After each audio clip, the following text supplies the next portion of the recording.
Hello and welcome to my Fire Emblem 3 Houses tier list, and before we get into it, this is going to be a very long video. There are going to be timestamps in the description. Hopefully it does the little thing where it splits the video into sections, and if you want to just skip to the end and then go back to the bits that you think will interest you, the placements that you think are interesting or something like that, by all means feel free. Alternatively, watch the full thing and you can put it in 1.5 or 2 times speed or something like that. Whatever floats your boat, whatever is easier for you. So, as for the actual criteria that we are going off of here, first of all, this is going to be considering a Maddening playthrough on a regular new game file with no online play, no exploits, and no excessive grinding. This includes things like broken weapon training and things like that. It's also assuming somewhat optimal play from a reasonably skilled player, so basically just not a first-time player or someone who's not particularly familiar with the game, somebody who knows sort of like what the units do, how to best train them, and what the game actually offers in terms of its challenges, like what the maps are and things like that. In terms of what the actual units are being judged on, firstly, how much easier they make the game, and secondly, how much more efficient they make the game in terms of turn count. Those are the two biggest factors. Now, when I say in terms of turn count, this is not assuming, like, a pre-planned LTC, where you go in with, like, sort of a predefined team in mind with the goal of beating the game in the fewest turns possible. It's considering standard play, but for any particular playthrough, I personally find, like, beating a map in 5 turns is better than beating it in 6, as an example. So, units that can help keep that turn count down are going to feel the effects of that and be ranked higher. Another factor that will play a reasonably huge part is availability. If a unit is very available and, you know, around for most of the game, like most of the units are, they will probably go unpunished by this, but because so many units are so available, those that have poor availability will obviously face the effects of that, because when most of your competition is quite, you know, around for most of the maps, not being so is a bigger punishment. There will also be other minor factors, but those will probably be on a unit-to-unit basis, and I'll go into those at the time. Things that are not being considered. The big one is probably access to paralogs. You don't have to actually be used to go to a paralog. Obviously, you have to be deployed, but this is considering using you as a unit. So, yeah, being able to access a paralog is not something that's going to factor in, regardless of, like, the rewards of that or something like that. And obviously, it should go without saying that personality and character and story is not being factored in here either. This is a unit. This is based on gameplay. Yeah, this is what that tier list is factoring in. That might be a topic for a different day, but not for today. The other thing to really touch on is you will notice the unit order is a little bit weird. Basically, I put it into a random number generator because going like Lords, Lords, Lords, Black Eagles, Blue Lions, Golden Deer, Church, DLC just felt boring. And I wanted to mix it up a bit, so I put them into a random number generator, shuffled them around a little bit so that we didn't get too much repetition at once, and then, yeah, left it at that, really. So that's why they're in a weird order. Now, there are some duplicate variants. That is for different routes of units. So if there is a substantial difference between a unit's performance on one route compared to another, I've split them off. Normally, this is indicated by their pre- and post-timeskip versions, and it will be in the sidebar of the video as to what everything is. It will be on screen. There are a couple where I couldn't obviously use a timeskip version because they don't exist. This includes units like Catherine, and I think Flane was another one. Those will be represented by other characters that sort of look similar. So Catherine's Silver Snow variant is represented by Fleisch, and Flane's Crimson Flower variant is represented by Sothis. There might be a couple more in there as well, but I think most of them are the time skips. So yeah, that should about wrap it up. So before we make this take any longer, one quick thing to say. Arguments, debates, disagreements are all encouraged. I want to hear your opinions. I want to hear what you think of my opinions. Keep it civil. Don't be personal. Don't be rude. Don't insult people. It should go without saying, but I'm just going to make it absolutely clear.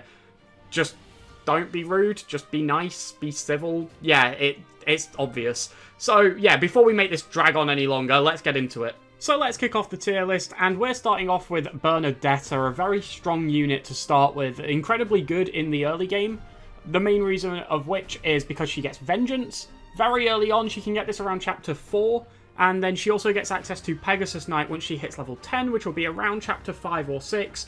Probably is more likely to be Chapter 5 than most units, because Vengeance will just let her kill so much on Chapter 4. She's also a very strong unit before that, with access to Curved Shot and Tempest Lance, giving her a really good profile of abilities from Chapter 2. she's just really, really strong early on. And once she gets that Vengeance Pegasus Knight combo, which is unique to her, no one else can get Flight at level 10 with Vengeance. She's just going to be flying around and just killing literally anything you need dead. It's just so strong. Like, it's so hard to underrate. And, well, for me, it's going to very easily slot her into S tier. She's very much the strongest unit at that point of the game. Not necessarily in terms of raw damage output. There's one unit who does have a beat on that front. But in terms of being able to actually apply that damage well, yeah, Bernedetta just takes the cake on that one. As the game progresses, Vengeance is still a very strong tool. It can still take out pretty much anything you would need it to. But it sort of does get surpassed by a couple of other things in a lot of scenarios, although it does still hold a special place for boss killing, with their massive health bars, also monsters as well. But yeah, with how much health and defense they can stack, Vengeance can still be one of the only tools to take those out consistently, so it does still hold a unique bit of use. But yeah, for the majority of enemies, things like Swift Strikes or Hunter's Volley, Point Blank Volley, etc. are just better in the late game, but Vengeance is still very good. She also has enemy phase potential, and I think I was a bit harsh on this maybe in the breakdown, but I'm not the biggest fan of it. I prefer to use her as a player phase unit, but she can go Wrath Vantage to make use of sort of those abilities in conjunction with Vengeance. And yeah, that's pretty solid. She can also go for a dodge tank build if you want, but that means, you know, having to pick and choose between Vengeance or enemy phasing, which is just weird. It just ends up being quite awkward to use, in my opinion, so I prefer to just use her as a player phase unit. Primarily just making use of Vengeance, but also she's pretty solid with bows as well. She gets some good utility combat arts, things like Encloser is very useful early on. So it's really hard to sort of underrate Bernedetta. She just gets so much that makes her so strong. And yeah, it also comes at a very unique point in the game where you really do need that kill power, and it's just incredible to have. And again, before that she's strong. Chapter 2 Tempest Lance and Curved Shot with Persecution Complex is just so much damage. Like, it's just so nice. It's just really useful to have. And yeah, Bernedetta earns the S tier placement. Next up, we have Dimitri, the Lord of the Blue Lion's House. And I don't think this is going to surprise anyone, but it's going into S plus tier. As we said, this is for units who are pretty much game-breaking, and Dimitri fits firmly into that category. I used to underrate him quite a bit. I can maybe go into that a little bit more. I used to be very sort of turn count focused. I still am to an extent, but... And as I said, that is a factor in this tier list, but when you're playing for super fast turn counts, like enemy phase builds take much more of a backseat because you don't really see enemy phases. But in terms of how easy Dimitri makes the game, with his enemy phasing, with that unique Battalion Wrath, Battalion Vantage combo, it's just so good. Like, it's so easy to execute. It's almost impossible to get it wrong. You literally just raise his authority to the A rank, give him a Killer Lance, and everything dies. It's just so good. Like, it's applicable on quite a lot of maps to an extent. It can be used to clear pretty much every map in the game reasonably well. Although I would say on most maps there are better strategies than just walking forward with Dimitri and letting Bat Vantage kill everything. It's still a viable strategy on every map in the game, and there is very few other strategies that I would say are actually viable on pretty much any map you put them on. There are odd ones that might throw Dimitri's out, like some of the monster maps like Chapter 9, but like, if a map you struggle on is Chapter 9, it doesn't really matter. It's one of the easiest maps in the game, if not the easiest map in the game. Chapter 9 is a cakewalk. But yeah, even outside of this though, like, he's just a really strong unit early on. He has solid bases. He gets early access to Tempest Lance. He can pick up Curved Shot without too much trouble. And the only real issue he has is that he struggles to reach sort of some of the stronger classes, notably Wyvern Lord. But fortunately, he is kind of in the right route for this, because the Azure Moon route is a lot kinder to mounted units, so you can just put him in Paladin, and he's more than happy to just chill there, to be honest. If he was in, like, Crimson Flower, the lack of Wyvern Lord would be a lot more impactful, but... Well, not really lack of Wyvern Lord, he can reach it, it's just a lot more expensive than it's probably worth. But yeah, because he's in Azure Moon, you don't really need to go for it, you can just go Paladin and be pretty happy there. But yeah, Bat Vantage is just an insane combo. It basically takes the flaws of every other enemy phase build and completely eliminates them, right? It doesn't need the setup that Wrath Vantage does.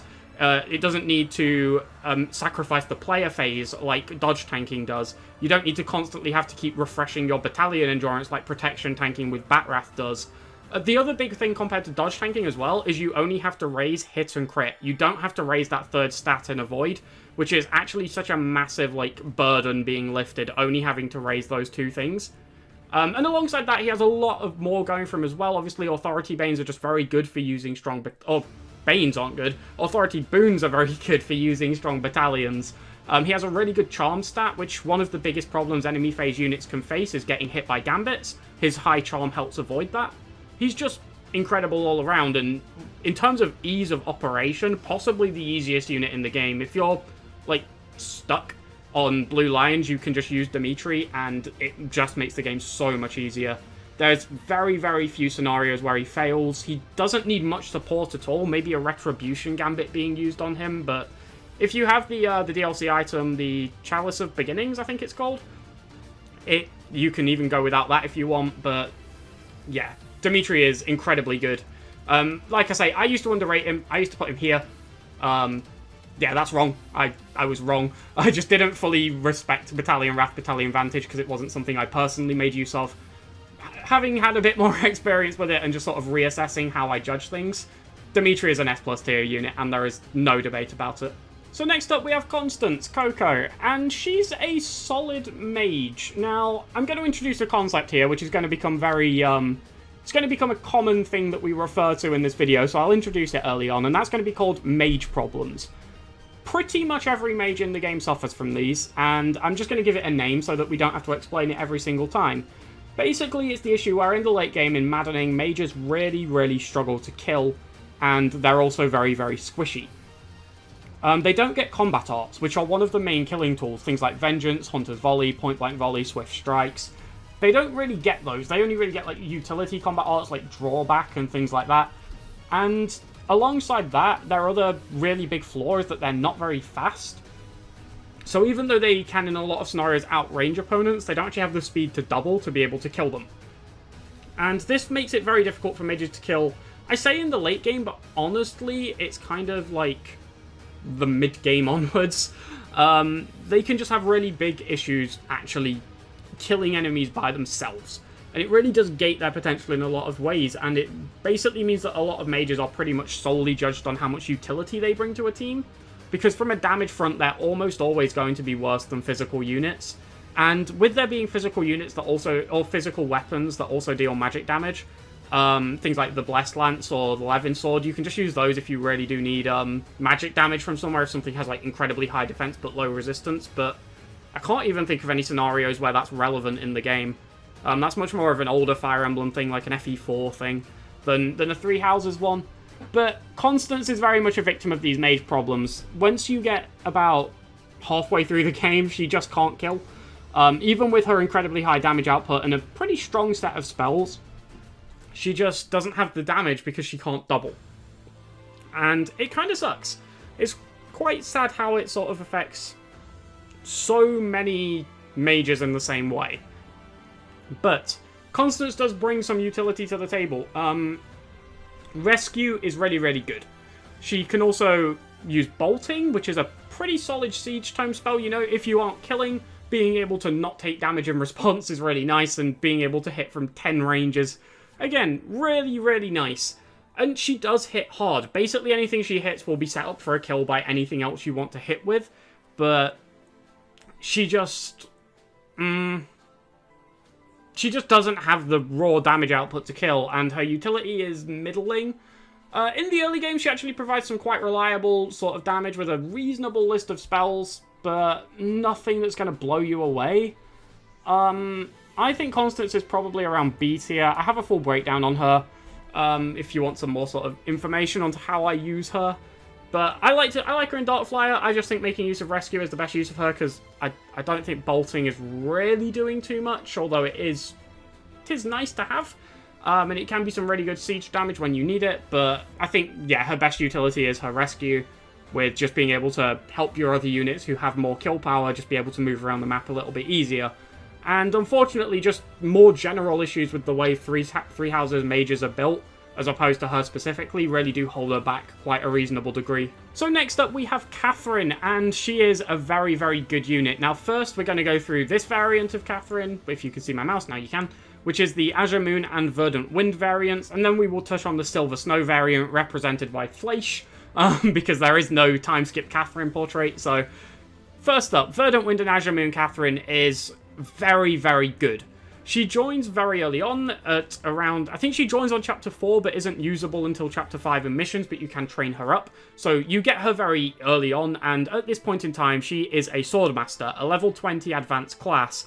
At level 9 I want to say she joins or something absurd, and just having access to something like Swordfare that early on in the game, especially considering her relic weapon Thunderbrand, is so nice to have, because it just adds so much damage onto every attack you do. She's also got really good stats to start out with, and joins with ample time to be able to pick up things like Death Blow and hit plus 20. Darting Blow as well is really nice.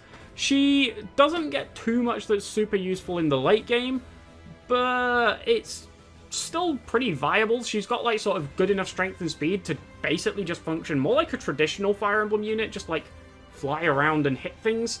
I do think her best endgame class is Falconite. It's just a really strong class. 8 move is always a nice thing.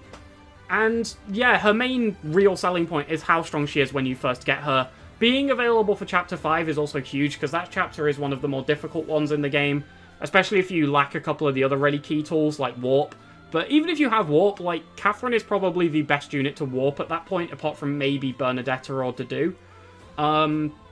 She's just really good all around. She's really, really difficult to fault, and just offers so much to a team. Even if you only use her periodically in the early game, she's really low investment. You can just deploy her for those maps and then stop using her when you don't want to use her. It's perfectly valid to do so.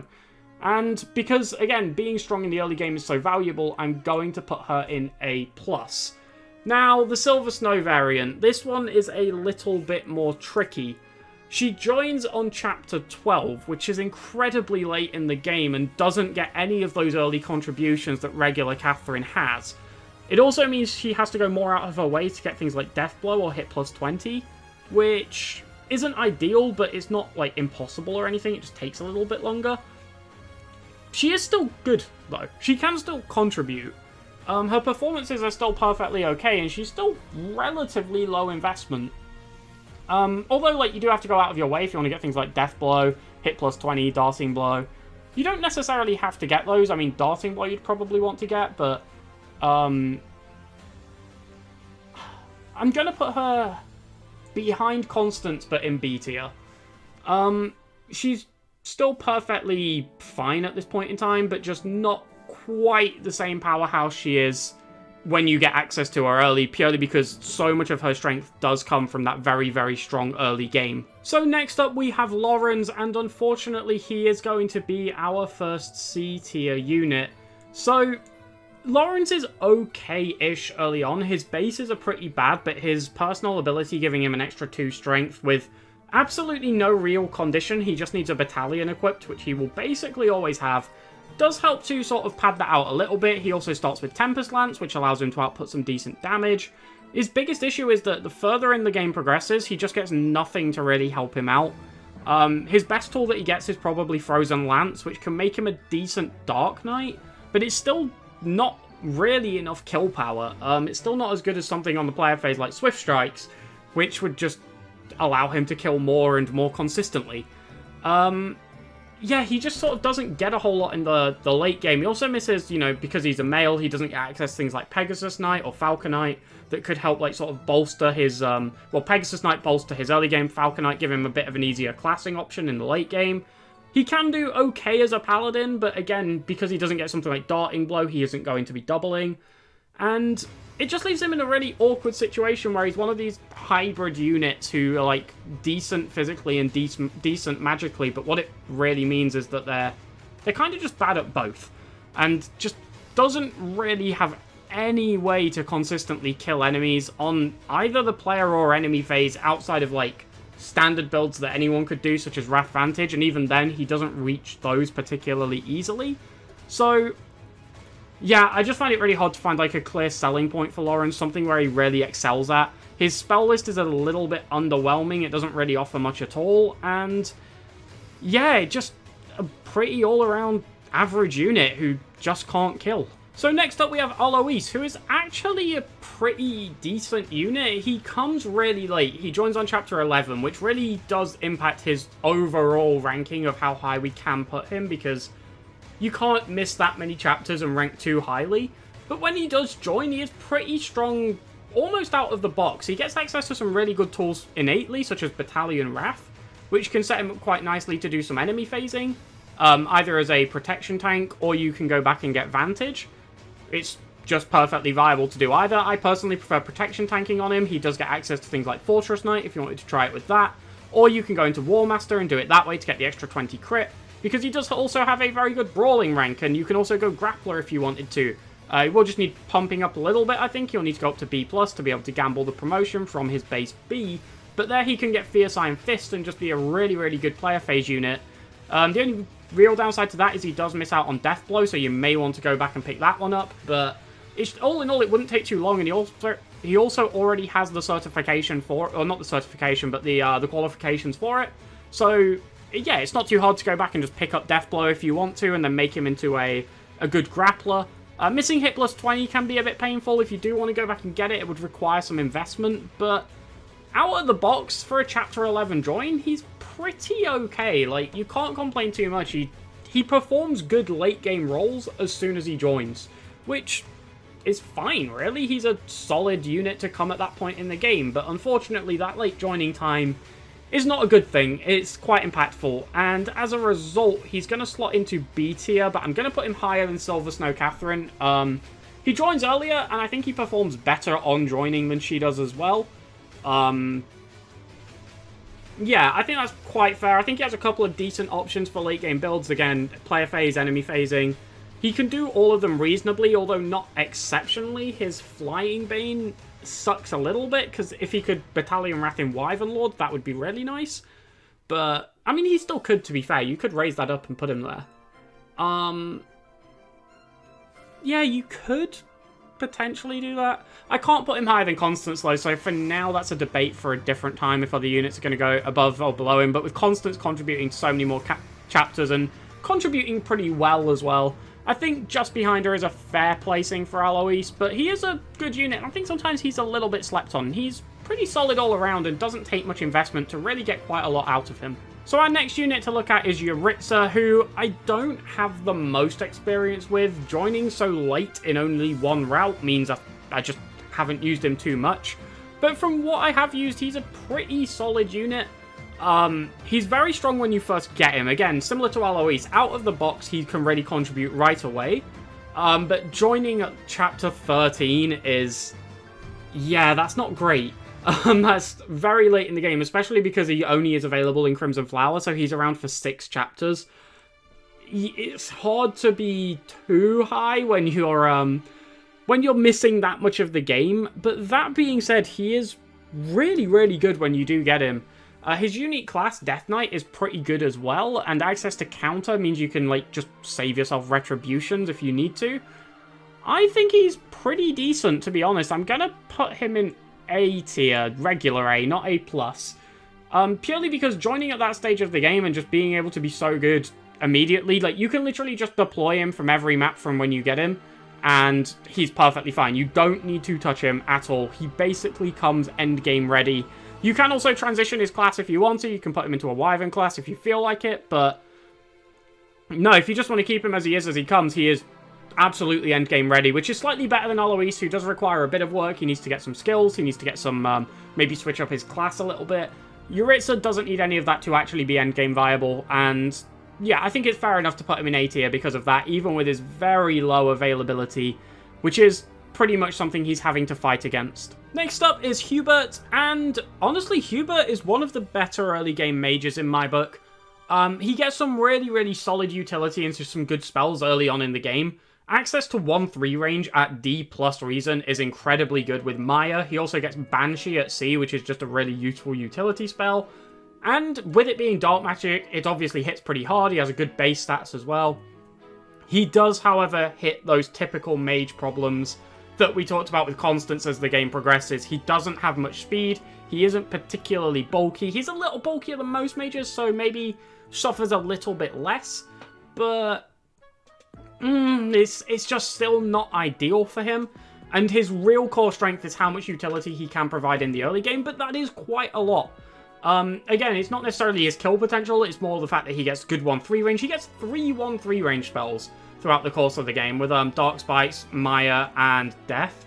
And then he also gets Banshee, which is just, again, really good utility. 2 of those 1-3s come quite early as well. I think it's D+ and B, which, I mean, you can't really complain about. That's just nice to have. In the late game, he can go for a Frozen Lance build in Dark Knight, which is reasonable. It helps his damage, but it's still not really enough to kill, even with his good magic stats. But I suppose he can kill some stuff, to be fair, but just not enough for my liking. Not enough to really break into something like A tier is the core point I'm getting at. You can actually get Frozen Lance really early, to be fair. It's just Dark Knight, which you would have to wait for, but Frozen Lance can allow him to do damage quite early on. I think it's C+ Lances, if I'm not mistaken. So, I think all of that considered, Hubert, Crimson Flower Hubert, is going to go... I'm going to say above Alois. I'm going to say above Constance, actually. I think his early game contributions are really important and actually can offer quite a lot. Now, we have Silver Snow Hubert. Silver Snow Hubert leaves on Chapter 12 and you cannot use him for the rest of the game. So he's only around for half of the game. However, he is still good in that half of the game. He provides a lot of really useful utility, and because he doesn't necessarily have to kill things himself, especially if you don't pick up Frozen Lance, you can just use him as a Banshee, Maya, Death machine, and let other units benefit from his utility, and it works pretty well. Considering he misses half of the game, that half of the game is when the mage problem starts to kick in, and Hubert really starts to fall off in favour of other units. So, he's almost falling off about when I would consider benching regular Hubert, Crimson Flower Hubert. And, yeah, honestly, considering he does still have that strong part 1, I'm going to put him in B tier, and I'm going to put him... Which side of Alois? Because the thing is, they're both available for about half the game, but would I rather have Alois for part 2 or Hubert for part 1? That's tough. That actually is quite difficult. I think for now, I'm going to put him below Alois, but that's still worth thinking about. That might change. I may come back to that later and just shuffle those around again. But that is quite a difficult one to call. So next we have Anna, who, if this goes up when it's meant to, is the most recent unit I've done a breakdown on. And as it was kind of alluded to in that, she isn't particularly great. So for now, she's going to sit below Lorenz in the C tier. She does have some things going in her favour, and I would argue she has some things over Lorenz. But unfortunately, her problems are just... they're very prevalent. Her bases are so bad. She joins at level 5 because you can't recruit her until Chapter 3. Now, that recruit is completely free, to be fair. You don't need any requirements met to be able to recruit her, other than owning the DLC, I guess, but that's not factoring in here. But she comes with 8 strength and 8 magic, which is 8 is the lowest of the physical unit strengths at level 1. So that's what like Ashe and Ingrid and Ferdinand have, who sort of struggle in that department. And I think the lowest magic of any unit is 10 at level 1. So her strength and magic at level 5 are worse than strength and magic of units at level 1. Yeah, that's not a good sign. She has reasonable speed, but nothing outstanding, really. Now, she does get Pegasus access, but it doesn't really do too much to save her. It makes her okay. She's a decent unit in the mid-game, I guess, because of her high speed. Or in every unit's a decent unit in the mid-game in a way. But yeah, she has like decent speed, access to Darting Blow, access to Pegasus Knight. So she's pretty reasonable in that regard. And then in the late game, she doesn't get too much from a physical perspective, but she's reasonably flexible. You can slot her into Sniper, you can go Wrath Vantage. Having boons in swords, bows, and axes is pretty nice across the board. Alternatively, you can use her magically and use her as a rescue bot. She also gets Meteor, which is fairly okay. she can basically fill any role you need her to in your team, and she'll do an okay job. I mean, it's 3 houses. Even the worst unit in the game is still, like, pretty good. The units in this game are just ridiculously strong. But in comparison to a lot of other units, she does struggle quite a bit. Although she has more going for her than Lorenz, I also think that Lorenz kind of has, like, a higher spike in that early game. He's kind of, like, better at that point in time. And even in the late game with Frozen Lance, like, he's probably a higher damage output unit. Maybe Sniper Anna with Hunter's Volley, but then Lorenz can do that too if you want. So, for now, she's going to sit behind him. And unfortunately, at the minute, she is bottom of the tier list. I was beginning to panic for a second there, because we had quite a bit of a spree of underwhelming units. But here we are with Sylvain, one of the strongest units in the game in my book. Very, very good early. His personal ability, Philanderer, really helps to bolster his base stats, which I was always under the impression that his base stats were pretty solid, but like I went through and looked at them again the other day, and they're actually pretty bad, but they're kind of really all saved by Philanderer, which does a great job of masking them, giving him +2 might and defense whenever he's next to a female unit, which is really a really easy condition to meet. And then the big selling point of Sylvain is obviously that he gets Swift Strikes at A Lancers, which is just an incredibly good killing tool. In the late game, it really, really helps to bolster his damage output. He's a really threatening unit and can pretty much take out any standard enemy with just pressing Swift Strikes on them with a Silver Lance. A couple of other things kind of going for him as well. He is a free recruit out of house, which is really nice. Just being able to get an extra unit at level 3 for free on Chapter 2 is useful. And that little boost he gets to level 3 is actually quite nice. Having him at level 3 rather than level 1 is... Obviously, every unit you recruit at that point is level 3, but, you know, it's better than starting with him at level 1, because he probably won't have hit level 3 by that point. So it is a little bit better out of house, but not enough to warrant a split, I don't think. Also, in-house, he does get 2 might supports that both reach the A rank with Felix and Ingrid, which are really, really useful. 2 might supports is very, very nice. It can really help you bolster your damage, but 2 might supports that can reach A rank allows him to potentially do an extra 6 damage per attack. Once you hit that A rank support in part 2. Before that, obviously, it's still providing some extra damage. If you're next to both of them, you can get, 4 extra damage with a B rank support. Also, he gives that support back to them as well, that might boost. So, it is an aspect of him which I think is sometimes a little bit overlooked. 2 might supports is really nice, especially one of them being Ingrid, because she's so easy to access flying classes with. And Sylvain really, really likes to go Wyvern Lord, or Paladin, both are fine. Both got their merits, but yeah, just all around, just a really strong unit at pretty much every phase of the game. And then from like Chapter 8 onwards, when you get Swift Strikes, he's just a monster who can just kill everything outside of bosses. So for that reason, he's going into A+ above Catherine. He's just so strong, like, starting with Tempest Lance, there's very little wrong with him. His Bow Bane is probably his biggest drawback. He takes a little while to get the Archer class. It's really minor. Like, it just needs a little bit more investment. It's not even that he gets it later, he just gets it with more investment, so you can't put that investment into other units, which is unfortunate, but it's not the biggest deal in the world. All around, yeah, great unit early, great unit mid-game, great unit late game, A+. I apologise if you are one of the people who really like Mercedes, but I don't. I think she's pretty bad. She is basically the game's dedicated healer. And that's really unfortunate, because she's the dedicated healer in a game that has absolutely no requirement for a dedicated healer. There are quite a lot of reasons behind this, but first let's just go into sort of Mercedes' kit a little bit first. She gets a reasonable amount of healing spells, getting access to Physic and Fortify, but unfortunately, they just aren't that good. Physic is a strong ability, but she gets it later than most other units. Well, she gets it at the same rank, but she starts with a lower base faith, so she needs a little bit more investment. This means she doesn't get it for Chapter 2. Now, I will be fair, this is sometimes massively blown out of proportion. It's really not that big of a deal, but having to invest more into a unit in the early game is a bad thing. That's when your investment is at its most limited. And it's more of an issue that you have to invest more to get Physic, rather than it not being available for Chapter 2.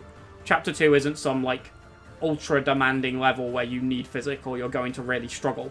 It's just... it's not that hard. But still, having to put more investment into it is kind of bad. Fortify, which she gets at the A rank, it's just not that good. It's super situational when it's actually, like, how often do you need to heal multiple units? Not, and let me make this clear, need to heal multiple units. Not, oh, it's kind of okay to heal multiple units here. It's an A rank spell. Like, look at the other A rank spells, look at Warp, look at Rescue. These are elite. These are beneficial on practically any turn on any map. Fortify isn't doing much. It's so situational. You might use it 2 or 3 times in a run, or you'll be like me where sometimes you're like, hey, Fortify isn't damaging here, I'll press it to get some extra EXP. Because the big problem with Fortify is it affects an area around Seteth, and that means if you have any enemy phase builds in that area, you basically can't use it. Especially things like, when I say enemy phase units, what I actually mean is Wrath Vantage, but also Vengeance units, or units like Balthus or Bernedetta who have health-based personal abilities. Anyone who wants their health to be low is in that range, and you can't press Fortify, or you're going to screw up their build. Now, there are scenarios where you can just sacrifice that build if the heal's super necessary, so the option to do it isn't always a bad thing, but it's just so rarely useful. And like I alluded to, the other big problem is that healing just isn't that necessary because the game has an abundance of it. There's just so much healing in Three Houses. Like, you can buy things like concoctions and elixirs super early. A bunch of units have healing built into their kit with things like crests or personal abilities. There are heal tiles everywhere. Literally every single mage in the game has access to heal. In fact, every single unit in the game has access to heal. So anyone who's in a magic class can use heal. And it's just not necessary. We just don't need a dedicated healer in the game. And she just doesn't have anything else really going for her. And I think this might be controversial, but I'm putting her below Anna. I think Anna's access to Pegasus Knight, obviously Mercedes can go in it, but she doesn't really do much in it, compared to Anna, who has a decent speed stat and a decent strength stat. If you ever want to really laugh at Mercedes' strength stat, just play through Chapter 1, when you're against the Blue Lions, and laugh as she uses a bow, because even on Maddening, she does like 2 damage. I don't know why they gave her a bow, it was really cruel. But it is just, she's in a really unfortunate position. It's very much a fault of, not really a fault, but like as a product of the game's design rather than her own. But at least Anna gets Rescue. Like, she actually gets more useful tools than Mercedes does. And unfortunately, I just can't justify putting Mercedes over her. I just can't see any aspect of her kit where I would do that. She's a heal bot in a game that doesn't need a heal bot. Next up, we have Ashe. And unfortunately, we are in a little bit of a rut with units at the minute, because he's going to be another very low-tiered unit. Another one who I've done a full breakdown on if you're interested on how I use him. But Ashe's biggest problem is, frankly, that he just gets nothing of his own to help him stand out. He just gets very, very few tools to work with. We spoke about Lorenz, about how he struggles for, like, things to actually kill with. At least Lorenz gets Frozen Lance, right? Like, Ashe doesn't get anything. He's very much, like, his end game is go into Sniper and press Hunter's Volley, or go into Wyvern Lord with Wrath Vantage and Enemy Phase. And if that doesn't go to show how strong Three Houses units are in general, that, like, that's, like, considered a bad endgame, being able to wipe maps with Wrath Vantage, then, yeah, Three Houses units are ridiculously good. But he just doesn't get anything that you could really say, like, puts him above another unit, and it's just a bit of a shame. Like, his personal ability is Lockpick, on a game where you can buy chest and door keys from the prep screen, when you can see if the map has any chests. And they're really cheap. Like, he's just not given a leg up in any area. He doesn't have a crest, he doesn't get a might support, even like utility things like rallies or enclosure or something like that, like he just doesn't get them. Like, he doesn't even get a might support, is just the funniest thing. To, like, just every area he could be given an advantage, it's just denied from him, unfortunately, and it leaves him in like a really just mediocre position. Now, he can still contribute. He can still go Sniper and kill with Hunter's Volley. He can still go Wyvern Lord and Wrath Vantage. And I do think he's treated a bit harshly at times. Like, the whole trash meme, yeah, it's funny. It's a play on his name. But, like, it's not strictly true. Like, it's perfectly easy to get contributions out of Ashe. It will just be pretty much less than every other unit is able to contribute. I saw some discussion recently about his placement compared to Anna, and one thing I saw brought up is that Ashe is available for 2 chapters more in the early game, because Ashe is available for chapter 1 and 2. And I'm sorry to go on a bit of a tangent here, but, like, no one's deploying Ashe on chapter 1. Like, it's a completely irrelevant point that Ashe is available for chapter 1. No one's deploying Ashe in the Blue Lions when you have 3 deployment slots, and Felix, Sylvain, Annette, like, Dedue, these units are all available. No one's deploying Ashe. In fact, you're probably actively not deploying Ashe so you can give his bow to someone else. So, it's just something I had to address. Like, having Chapter 1 availability doesn't matter if you're not being deployed on Chapter 1 by anyone with a solid understanding of the game, or even who can look at stat screens and think this unit isn't very good. Like, it's just something that, like, I don't want to say it irked me, but I don't know, something about it was weird. It's just counting his availability on a map where he's never going to be used is just strange. But, yeah, he's unfortunately going to go below Mercedes. Again, like, at least Anna gets rescue, at least Mercedes gets physic and fortify. Like, these are minor things, but they're things they get that can separate them from other units, whereas Ashe just doesn't really get anything at all. Yeah, even rescue. He's not even a female. Like, he can't even go Pegasus Knight for a reasonably strong mid-game. And he has okay speed, but because he can't get Darting Blow, because he's not a girl, he can't really make use of it, because he's still not fast enough to double without Darting Blow, so he can contribute. It's not too hard to get contributions out of him. You just go Sniper and press Hunter's Volley on things, and they will die. But unfortunately, compared to pretty much every other unit in the game, that's a very low rate of contribution. So, next up is Hapi, and I think this is going to be another controversial placement, because I think I might rate her a little bit higher than a lot of people do, but before we get into Hapi herself, I want to talk about a specific spell. And it's a spell that Hapi gets, I'm not just bringing this up randomly, and I think it's something that's not necessarily divisive. I think most people recognize it's quite good, or that it's very good, in fact, but I think there's a bit of debate as to how good it is. And that spell is Warp. And I'm just going to lay my cards on the table right now. I think Warp is not only the best spell in the game, I think it's the best individual ability of anything in the game. So as a sole, standalone ability, outside of like combinations like Battalion Wrath, Battalion Vantage, including things like, yeah, like actual abilities like those, like Combat Arts, other spells, I think Warp is the best in the game. The one possible exception is Raging Storm, which is something Edelgard gets, and we'll touch on that later. But outside of maybe that, it's, for me, the best single ability in the game.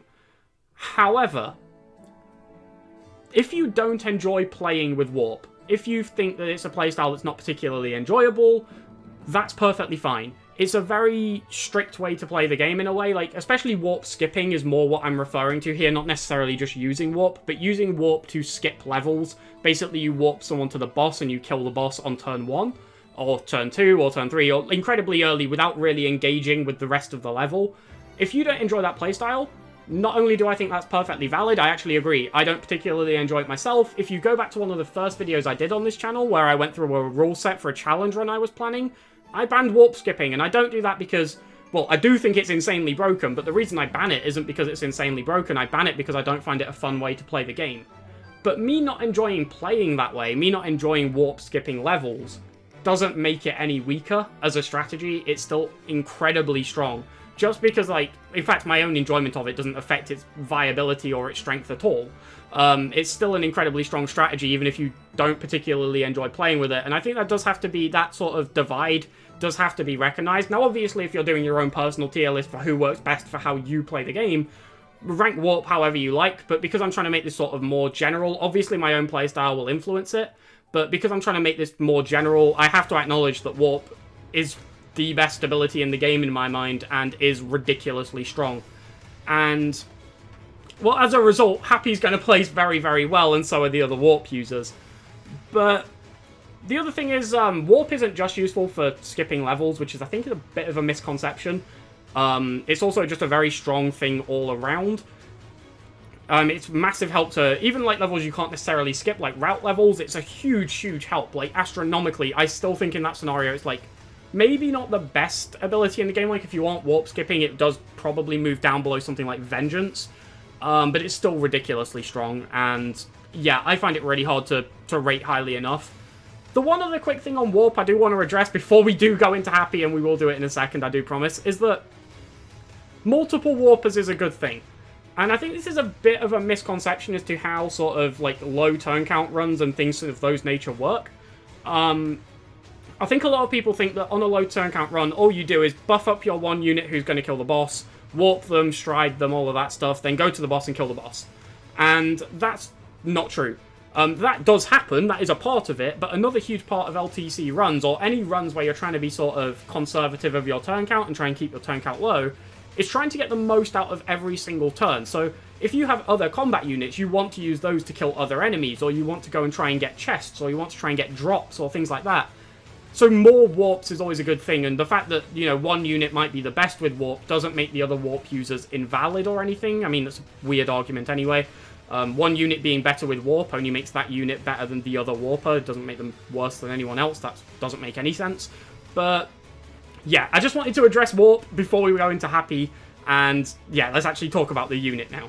So as for the unit herself, Hapi has a very strong spell list even outside of warp, which she gets at A Faith. She gets some really, really good spells in both her Reason and her Faith list. Her Reason list comes with Banshee, it comes with Swarm, it comes with Death, it comes with Hades. Like, all four of those are actually desirable spells. They're all pretty good. And then in her Faith list, she gets Physic, which is always a nice tool to have. I think sometimes it's a little bit overblown as to how good it actually is, but it's always a nice tool to have. You can't really complain too much.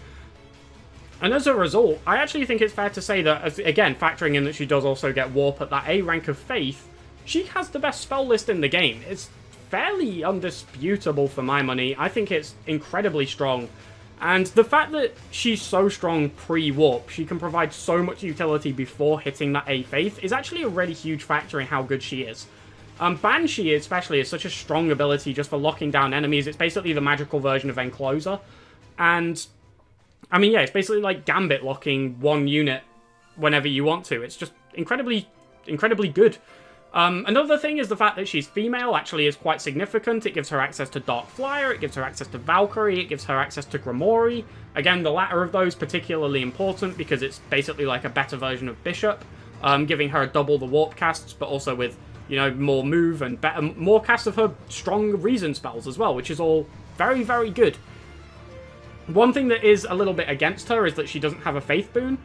So getting to that warp can take a little while longer. You'll normally get it around chapter 9 or 10, which is kind of late into the game, but it still gives her a long time to make use of it, and make use of it she will, because it's very good. I'm trying not to just talk about warp. But yeah, another thing that's actually really good for her, and I should have said this for Constance as well, is they join at level 3. Now, this is particularly impactful for Constance and Hapi because they are mages who have the Commoner and Noble debuff on their spellcasts. Commoner and Nobles have half spellcasts. So being able to just skip 2 levels and just immediately join at level 3 without having to slog through those is actually quite huge. It can let them grow a lot quicker than other mages who have to really power through those first 4 levels, where it can take quite a while because they just have reduced spell lists. And there's only so much they can do on each map. Even if you're playing slowly, there's only so much they can do, unfortunately. But this is where I think it's going to get controversial. Hapi's going here, above Sylvain, which I don't think is a common opinion, but Warp is so good. I think it's, again, part of it comes down to the fact a lot of people don't enjoy playing with it, so if they're doing their own personal tier list, it fully makes sense that they move it down. I mean, it's their perception of the game.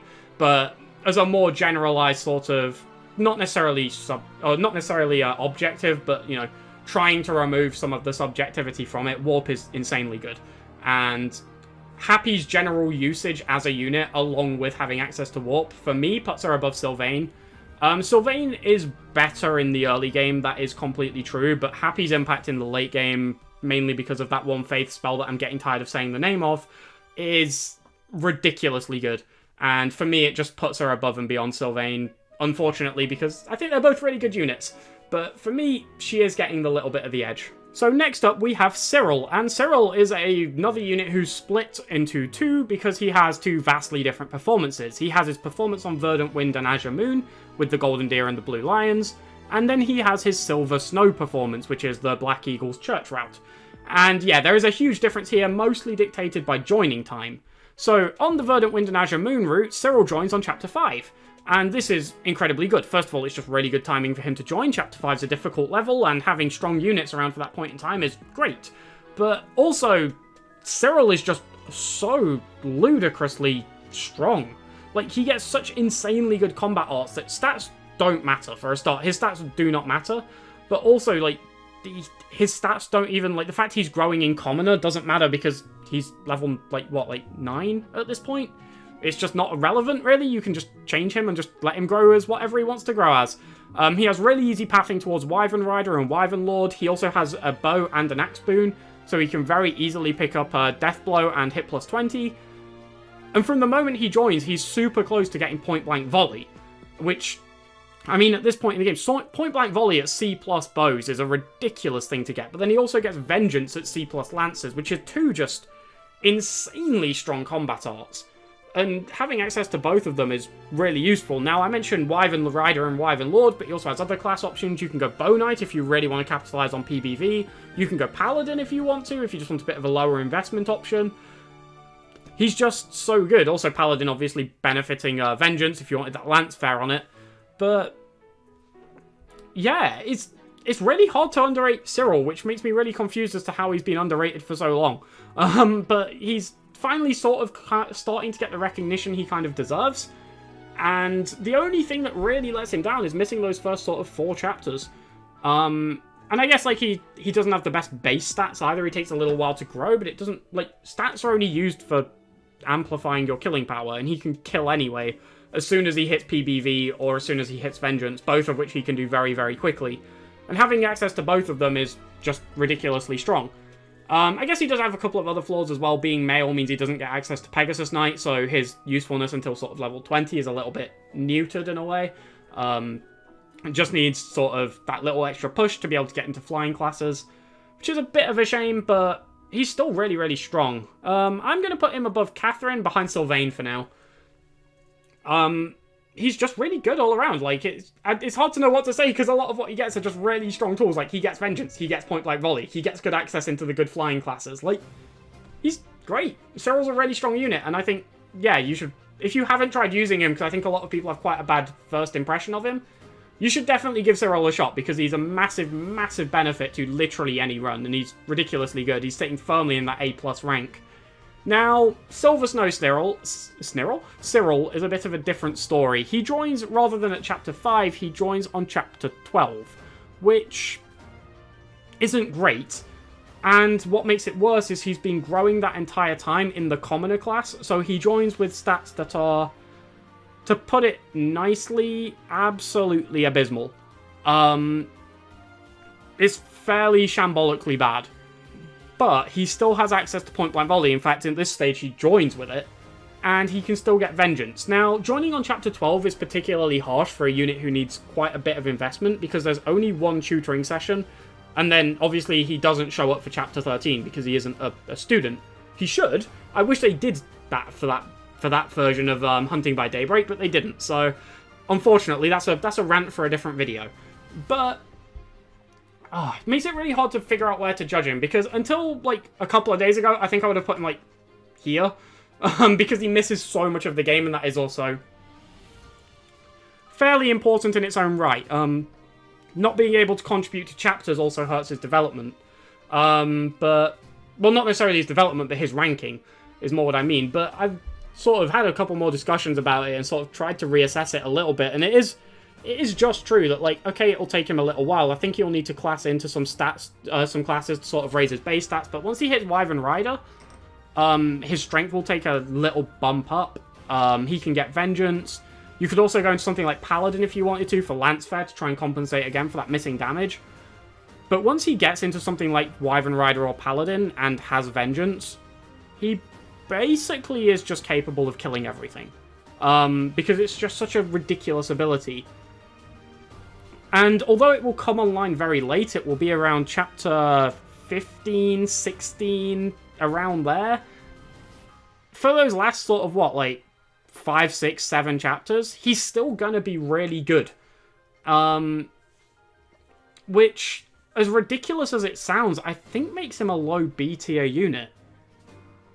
Because he can still, like, he's quote-unquote high investment, but he still gets everything at a really low level. He starts at, like, say, base E Lancers and base E Flying, but it still doesn't take that long to hit, especially with boons in both areas. I think he's a low B tier unit, honestly.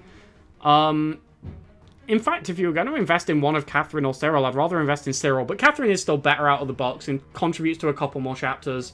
I think putting Silver Snow Catherine ahead is fine, but yeah, Silver Snow Cyril is someone who I think I underrate quite a lot. I think it's very easy to just go, he joins with bad stats, let's put him here, which, yeah, I fully admit I've been guilty of, but if it doesn't actually take much to make him into a solid player phase killing machine, and for that, he's going to get a low B tier.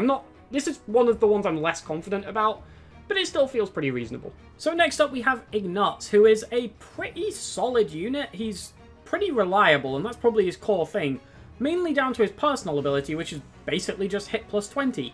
It gives him an extra 20 hit on all attacks. This includes gambits, which is really nice for the early game, and it stacks with the regular hit plus 20, so at some point you can have hit plus 40, which is just really, really nice, to be honest. It just makes for a very reliable unit who you don't really have to worry about him missing. He has some nice utility tools as well. He gets break shot pretty early, which is useful. He has some strong rallies. I think he gets rally speed and rally dexterity, both quite early on. So, obviously, rally dex isn't anything amazing, but it's better than just having rally speed. It just makes it a little bit better. And rally speed itself is actually really useful. So, he's a pretty decent unit all around, to be quite honest. He's basically never bad. He's not anything special in the late game, but he does reach sniper really easily and can kill pretty reliably with Hunter's Volley. He has a good dex and luck as well, which give him a good chance of critting, which is quite nice, but it's nothing that will really, like, blow you away.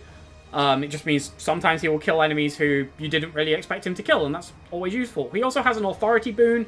Again, makes hitting those rallies a little bit easier, and also means he can use some better battalions, either on the utility front or just the offensive front, whichever you prefer.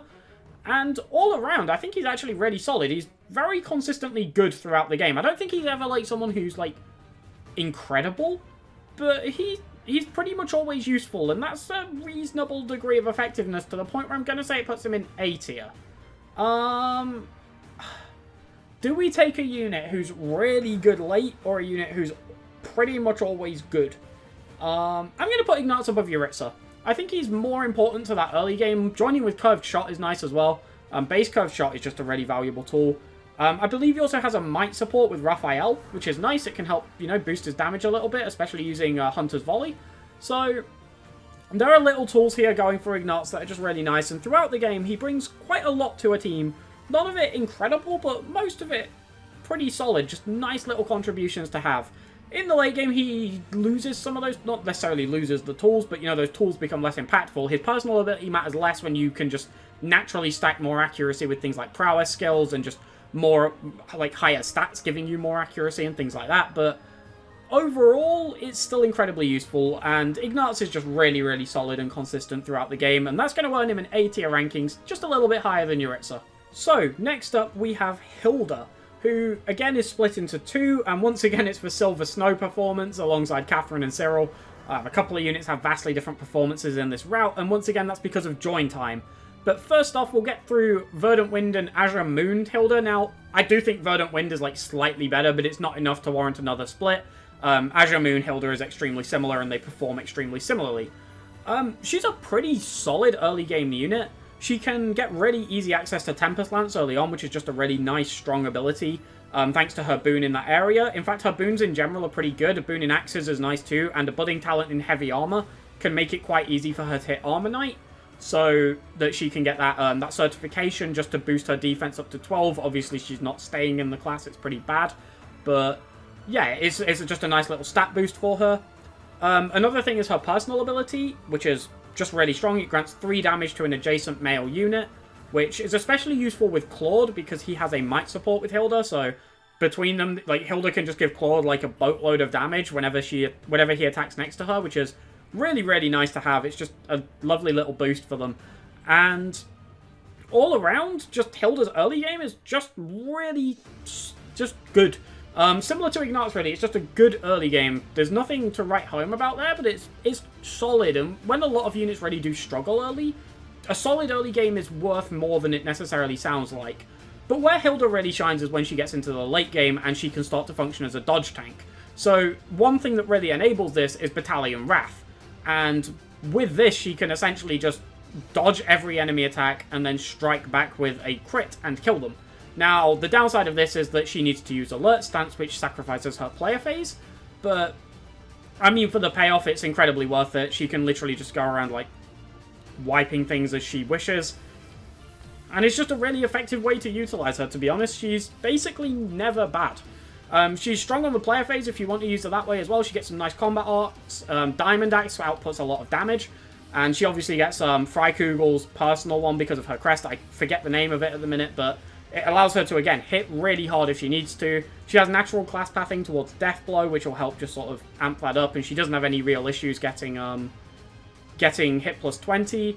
The only real thing that does hold her back to a reasonable degree is her Authority Bane, which can make using some of the better gambits on her a bit more difficult.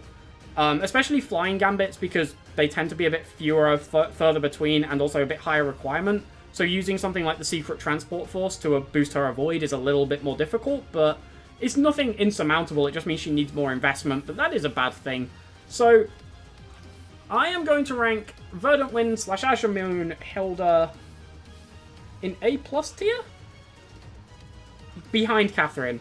I think Catherine's early game contributions are just a little bit better than Hilda's, and that matters slightly more. Hilda is better in the late game, I would say, but I think the early game contributions from Catherine is slightly more important from sort of like when she joins, like chapter 5 sort of through to like chapter like 11, 10, 12, around that point. I think Catherine will be the better unit, and unfortunately that's just enough to edge her out over Hilda, but Hilda is still incredibly good. She reaches that A+ tier.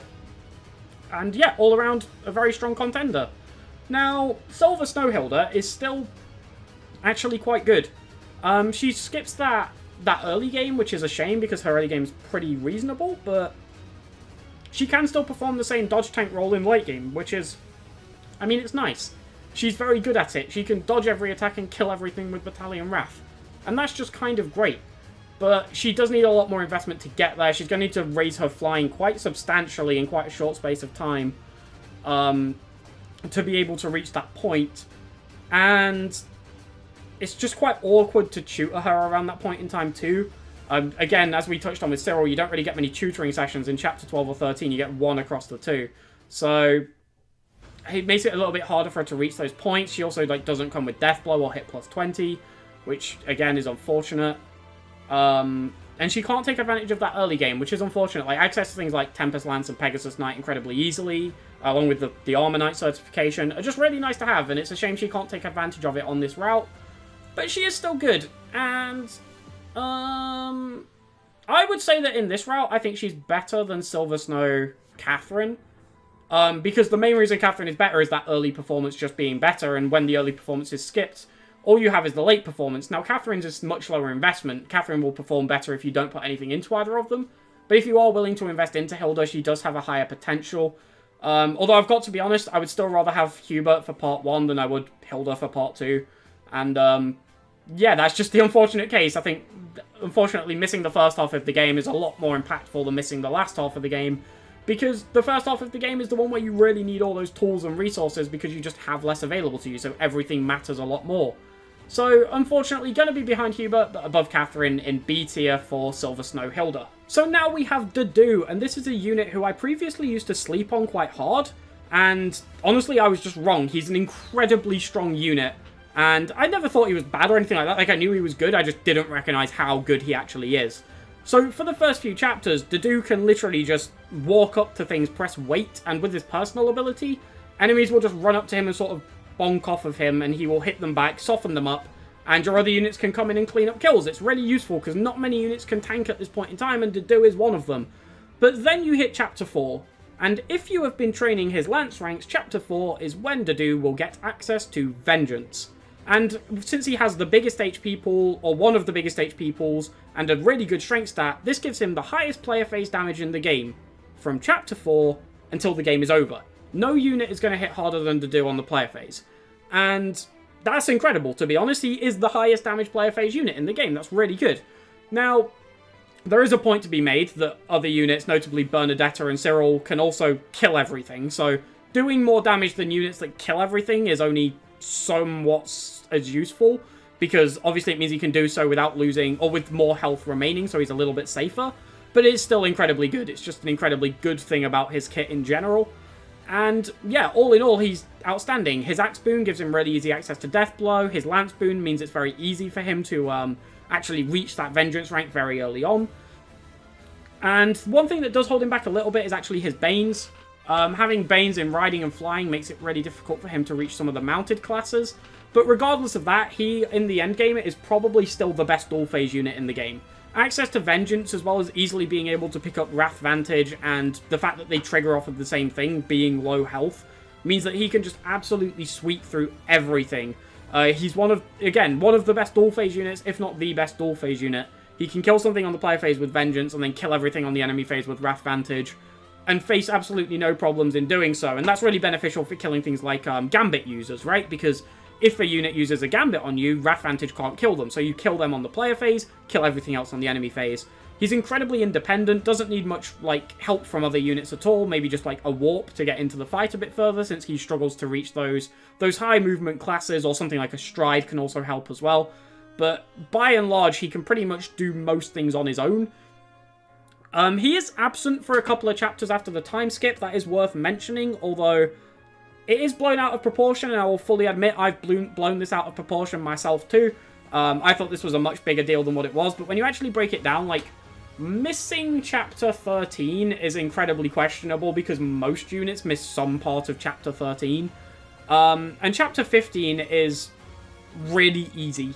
So the only one you really miss him for is Chapter 14. Now, that is quite a big loss. Chapter 14 is more of a challenge than a lot of the maps are, but it's not the end of the world. And he still really is just like an incredibly good unit. So that aside, there's not too much wrong with him. The only thing I would really say is potentially wrong with him, he's got a bit of bait. But this isn't going to affect his ranking, but he is a little bit bait in what you actually want to do with him. I think it's very easy to like just ignore Lancers and just make him like an Armor Knight and then a Fortress Knight, or go down something towards like Grappler and War Master, but you want that Vengeance. That Vengeance is where the damage comes from, and yeah, I mean, highest player phase damage in the game from Chapter 4 onwards. So where does this put him? Well, we are going to put him in A+ above Hapi. His contributions earlier are just too big to be ignored. Bernedetta is staying above him with a full tier gap because of her access to Pegasus Knight. That from like sort of Chapter 5, Chapter 6 onwards is just so valuable. It just gives so much more move. And Dedue even would struggle to go something like Cavalier, because he has a Riding Bane. One thing that I have seen mentioned is people running Vantage and Bat Wrath on him, but for me, I just don't like this.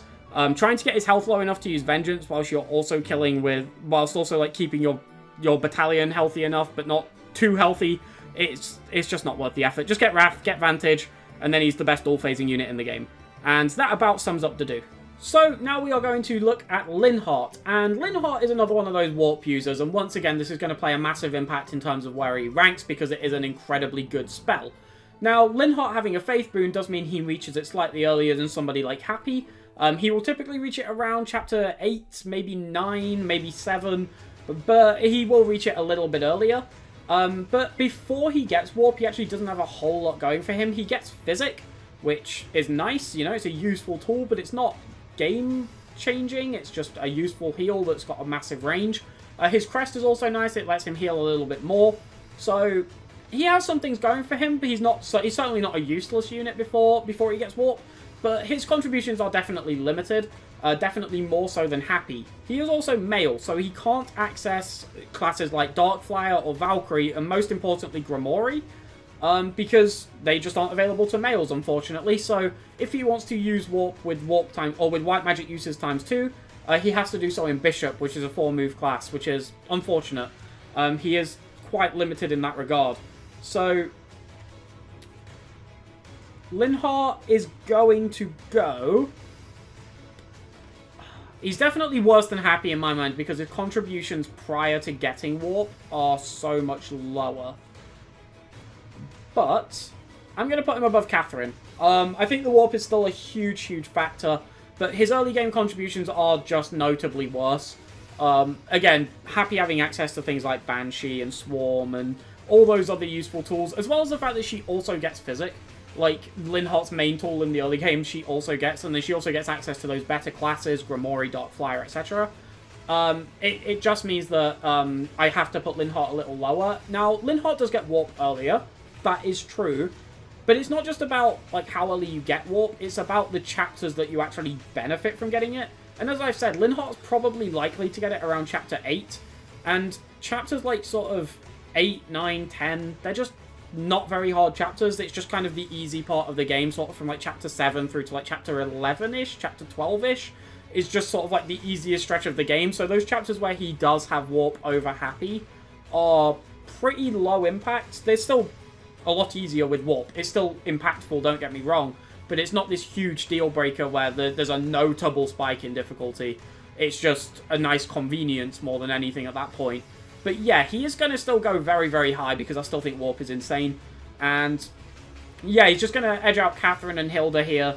Falls just behind Cyril just because I think Cyril is contributing so much, like, just a lot earlier than Linhardt is with Point Blank Volley and Vengeance. And also maintains that throughout the entire game, unlike someone like Catherine, who, whilst contributing more than Linhardt early, does sort of fall off as the game progresses. Cyril maintains a very high level of contribution, even when Linhardt does hit Warp and starts contributing a lot himself. Next up is Hanneman, and I'll start off by saying I barely ever use Hanneman. I don't think he's particularly good, and yeah, I've not got the most experience with him. He joins on Chapter 8, and when he joins, he's okay. He's not exceptional, he's not great. He's serviceable, but he's probably not better than any of the units you've actually been training. So I just hardly ever end up actually putting him into my team. Chapter 8 is also quite a late joining time. He misses quite a few important chapters, notably Chapter 5, but also everything else that's prior to Chapter 8. He does get some useful tools. He gets Meteor, which is nice. He also can go Sniper with a magic bow quite easily, which is quite an interesting build, but I don't think it's particularly any more effective than anyone else just going Sniper. Yeah, he's kind of just okay, like, pretty much throughout the game, and that's kind of fine.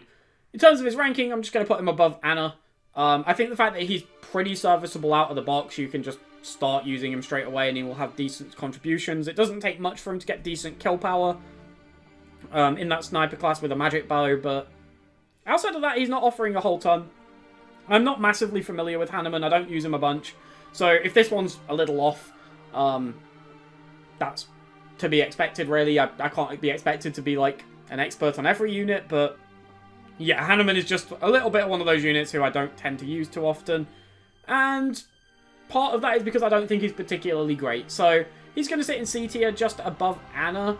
I think that's about right. I could potentially do that, but I think I've pushed Anna over Mercedes, and that's as high as I'm willing to take that one, I think. So we will we'll leave Hanneman there. So next up we have Shamir, another unit who I've done a full breakdown on, and Shamir is incredibly good. And I think I'm going to upset some people with this placement, but she is incredibly strong when she joins. She is ridiculously good. She joins in Sniper at level 11, which means she has Bowfare. She has access to Hunter's Volley super early, like within a couple of chapters of her joining at most. And yeah, she's just so strong. Joining that early as well means she has time to get Death Blow and hit plus 20 when you want to. I sort of explained my favourite method behind that in the breakdown. Also, joining with an A bow rank on Chapter 6 means she has so much time to reach the second dose of Bowfare from S+ bows that she's one of the only units who can sort of realistically get there within a reasonable time frame. She also has a Might support with Catherine, which is pretty useful. And yeah, all around she's great. Really, really good. And I'm going to put her here.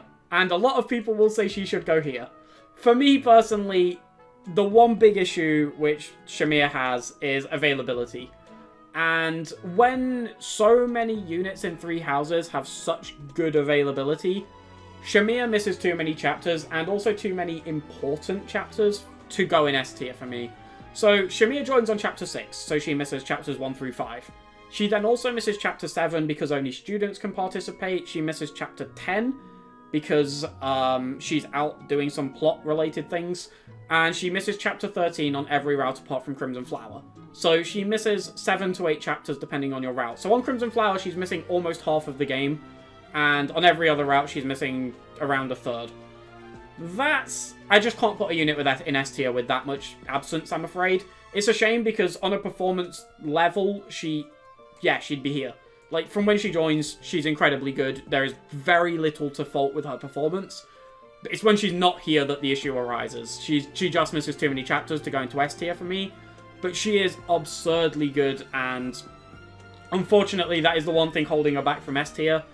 Really good unit all around. I really hope this doesn't come across as me underrating her because her performance is stellar, but yeah, just with that absence, that lack of availability, it just holds her into A+ tier. But the top of A+ tier at that, above the likes of Dedue, Hapi, Sylvain, these units who I've hyped so much, so I hope that this comes across that I recognise Shamir's talents as a unit.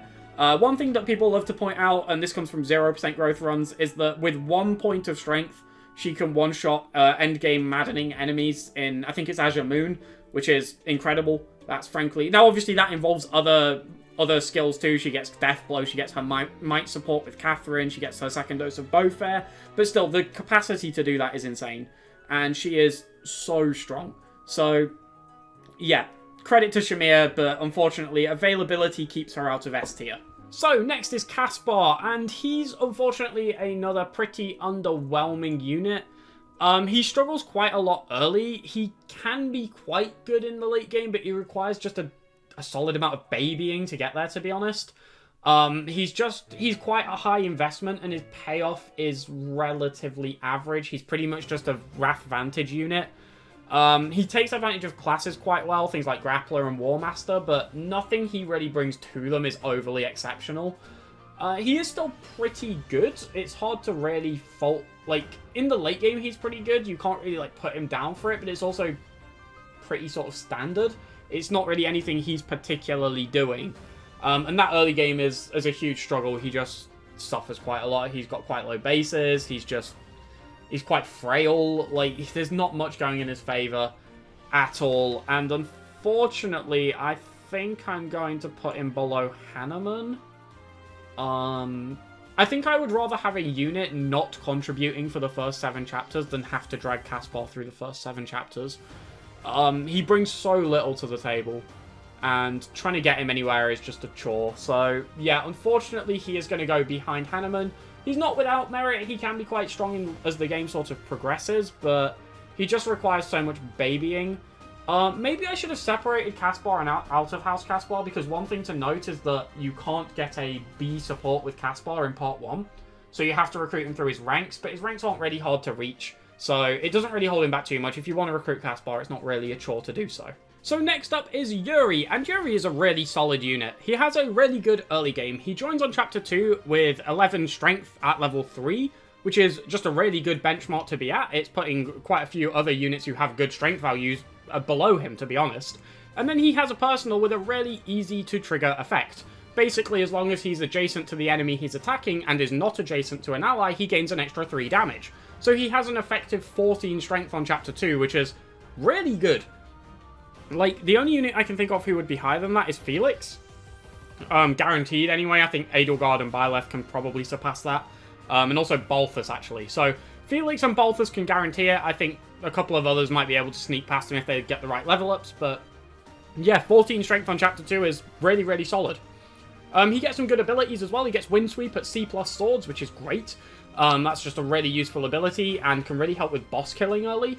However, he does have some things going against him, which is a bit of a shame. First of all, he's male, which for a fast unit like Yuri, and he does have really good speed, that really sucks because it means he can't go Pegasus Knight and he cannot get Darting Blow, which really, really inhibits how fast he's capable of being. It's a shame. It's a real big shame because otherwise he would have doubling potential, but it's one of his only real big flaws. He has quite bad Banes as well as the other thing. Banes in basically everything that hits Wyvern Lord. Just basically they didn't want him to go down that class, I think. But that also makes it a little bit harder for him to get things like Death Blow, which kind of sucks. Also, his budding talent in bows, I wish that was just a boon, but it's okay. Budding talent is fine. it means he can, you know, level those pretty quickly. He can get access to Curve Shot quite early on, which isn't really, you know, a bad thing in any way. That's quite good. And it also means he can go Sniper as a solid endgame class. He can also use Gauntlets if he wants to. He's a really good beneficiary of rallies early on, especially something like Rally Strength from Annette, because he can end up quadding with Gauntlets, which is really nice. So there's very little to complain about with Yuri early. However, as the game progresses, he kind of just slots into a class and makes use of whatever it does. He doesn't get too much himself to really carry himself forwards. He's really good in Sniper with Hunter's Volley. He can kill pretty consistently. But outside of that, he doesn't really have a necessary end game. But he still is able to contribute, and having a strong early game is so important. It's just a massive benefit to him. So, I think, personally, I'm going to put him above Ignatz. I think he's just really good in the early game for those first few chapters, and then settles into quite a nice, comfortable killing role as the game progresses. So, not too much really to complain about, but there are definitely areas where he could be better. So next up is Raphael, and he's a pretty solid unit. He's not the best in the early game, but I don't think he's, like, unusably bad. He just struggles quite a bit, mostly due to his low speed, meaning he gets doubled a lot. But then again, a lot of units do get doubled, but considering he's meant to be sort of more of a frontliner, it's more of a problem for him. And then once he hits, like, level 10, around chapter 6-ish, he'll be able to go into Thief, fix up his speed, go into Armor Knight if he wants, pad out his defense a little bit more, and become pretty much an all-around very good unit. And then just sort of the further he progresses, he can fit into quite a lot of things. He can go Grappler and just kill things with Fierce Iron Fist, that's perfectly fine. He can also go into something like War Master and go for an enemy phase build. He's perfectly solid in that too. He can go for like a Batrath protection tank build, since he does get access to that through his authority tree, which is really nice. I really like protection tank builds. I think they're a bit underrated. But yeah, he can do that perfectly well. His part 1 isn't so bad that, like, it's not like Caspar level where trying to drag him through part 1 is an actual struggle. It's okay. It's just not good. And the same goes for his late game. Like, his late game is pretty solid. He will be a very decently contributory unit, but it's just nothing that's going to sort of blow your mind. It doesn't sort of it's not like, say, Hilda's enemy phasing, where it's just an elite level at that point. It's just good. Like, it's pretty solid. Goodie Basket has to be mentioned. It's probably the worst personal in the game, and it can cause issues with regular, like, Wrath Vantage builds because it can heal him. It doesn't trigger super often, but when it does, it feels bad, and it is literally basically never good. Where would I actually put him? I think he's somewhere in B tier. I might actually put him at the top. His Part 2 performance is definitely significantly better than both of the mages for what it's worth. I think they do outshine him for like the first 7 or 8 chapters, but once Raphael gets those promotions into Fortress Knight or Armor Knight and Thief, he really does start to sort of shine on his own merits, and he's a pretty good unit. So I'm going to go high B tier. I'm going to put him at the top of B for now. This may happen at some point. I think he's definitely better than Alois. Again, like I say, it's not like a chore to drag him through the early game. He's pretty adequate, just nothing outstanding. Does also get a might support with Ignatz, which is nice. It can help just sort of bolster his offense a little bit. But I think, like, sort of high B tier, top of B tier for now is pretty fair for him. He's quite a flexible unit, got a lot of builds, and will always perform reasonably well, but never really anything outstanding. So, now we have a big one. We have Edelgard, one of the premier units in the game. It doesn't really need to be said that she is going to go highly. Now, she is split in 2 for her Crimson Flower and Silver Snow performance, but let's address her Crimson Flower performance first. In the early game, she is really, really good. She's very competent, and one of the strongest early game units. She might be up there for the strongest. I think there's a couple of others you might put ahead of her, but she definitely stands out amongst those as one of the best. But she has a really great set of boons, being able to go Armor Knight to get the defense buff, as well as being able to pick up weight -3 to just sort of make her a little bit faster, or offset some of the weight of something like her shield is really nice. Weight -3 is also obviously more impactful because she has access to Darting Blow, which is really nice. It's just a useful tool to use there because it can allow her a bit more doubling potential, or just avoiding being doubled by enemies. But her early game is not why she's going highly, although it is quite a big contributing factor. If she was only good late, she would probably be quite a lot lower. But her late game is where she really stands out, and that is because of Raging Storm. It's the combat art linked to her relic weapon, only she has access to it, and when she attacks, she can attack again if the attack is successful, meaning she can attack up to 6 times in a turn, because she can use Raging Storm 5 times and then one final attack with something else. Meaning she can basically beat every single map in one turn by herself. She might need a little extra, movement shoving. She might need a stride or a warp or something like that. But if you put her in Wyvern Lord, she's beating pretty much every Part 2 map by herself. Now, it is only 6 chapters, but being able to completely solo 6 chapters, and it's not just soloing in the sense that, you have to specifically build around it. Edelgard does it effortlessly. As long as you put her in Wyvern Lord, she pretty much will be able to do this. And it's insane how easy that is. Being able to... So that takes not only the ease of use box, but also the efficiency box. She makes the game significantly easier and makes it a lot faster. There's only one place for her, and it's right there. It's at the top of S+ tier. She is the best unit in the game for what it's worth for me. Incredibly strong early performance, never anything less than stellar, and then her Part 2 performances, it makes you question who designed it, because it's so broken that it just trivializes everything in front of her. And there's only so much you can really say. I mean, she has a lot more going for her as well. She has a really good charm stat, so she doesn't get gambited too much. She has an authority boon, which is always great, especially when you're going into a flying class. There's a lot you can praise about Edelgard. If we go through everything, we'll be here all day. I've got a full breakdown on her if you want to hear me sing her praises some more. But for now, let's just put her at the top of S+, and get onto her Silver Snow variant. And I think this might, again, be a little bit controversial, but Silver Snow Edelgard has all of the benefits of Part 1 Edelgard. Pretty much, she just leaves for Part 2, so she never gets that insane Part 2, but early game Edelgard is still insanely good. Really, really good. I'm gonna put her here. And that might be... I'd rather have Edelgard for Part 1 than Jeritza for Part 2, and I'd rather have Edelgard for Part 1 than Ignatz for the full game, I'm going to be honest. I think she's absolutely insane at that point in time, and a massive crutch for any team to lean on. She just makes that part of the game so much easier, and again, because she isn't sticking around, you can use her in more of a utility role if you want to, so you could just transition her to Armor Knight, which again, she reaches very easily. And she can just sort of soak up hits for your team, deal some strong damage back thanks to her excellent bases, and let them pick up kills. Or you can just use her as a regular unit and just bombard through the game with her and just, let her carry your early game team. Either is fine. And because she's able to play both of those roles, she's able to provide that bit of utility, but also just be that carry in the early game if you want her to be. I'm going to put her in a pretty reasonable A tier. Maybe Ignatz is over her, actually. Because Ignatz is also a good early game unit. With his rallies, he's also quite a just strong unit at that point in time.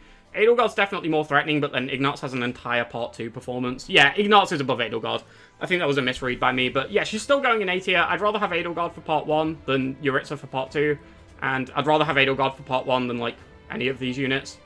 Yeah, literally than any of those units. Yeah, okay. I'm happy with that placing. I don't know how popular that will be, but Silver Snow Edelgard is still a great early game unit, and if you're one of these people who don't use her because you don't want to waste XP, just use her. It makes the game easier. So speaking of units that are only available for part of the game, now we have to touch on Seteth. And this is one of the harder units to judge for me, because when he's available, he is incredibly good. His base stats are really, really solid. He comes in Wyvern Rider, which is a really good class. Goes very easily into Wyvern Lord, and he gets Swift Strikes after very small investment. He only has to really shove his Lancers up to A. And once you get A Lancers on Seteth, he will be one of the strongest units on your team on the player phase. He's elite. But he's only around for Part 2. And a lot of units are capable of being very, very strong on Part 2. There's a couple of other units who get the exact same things he does, easy pathing to Wyvern Lord and Swift Strikes, but are also able to contribute on Part 1. And those are clearly a level above. So, as to where you put Seteth, it really depends on how much you value that Part 2 performance, because it is, in my book, the easier part of the game. And I think that makes him quite a difficult one to judge. Now, he's definitely above somebody like Jeritza. I just think he's a better Part 2 unit. He's just stronger in that instance. Default flying access is also really nice. You do actually get him on chapter 12, not chapter 13 like Jeritza, so you do get him a little bit earlier as well. And he is quite useful on chapter 12, especially on Silver Snow, because you've just lost a couple of units, so him coming in and just filling that gap, being already very competent. If Seteth wasn't competent when you got him, those chapters would be a lot harder. So I think it really does sort of just stress how much of an impact he can have right off the bat, because he performs that same role in every route. But yeah, he's just very good immediately. The issue is that he does have massive availability issues, and that really hurts how high you can put him. I am gonna go here. I think I'd put him above Edelgard for part 1. Part 1 Edelgard, not regular Edelgard, that would be insane.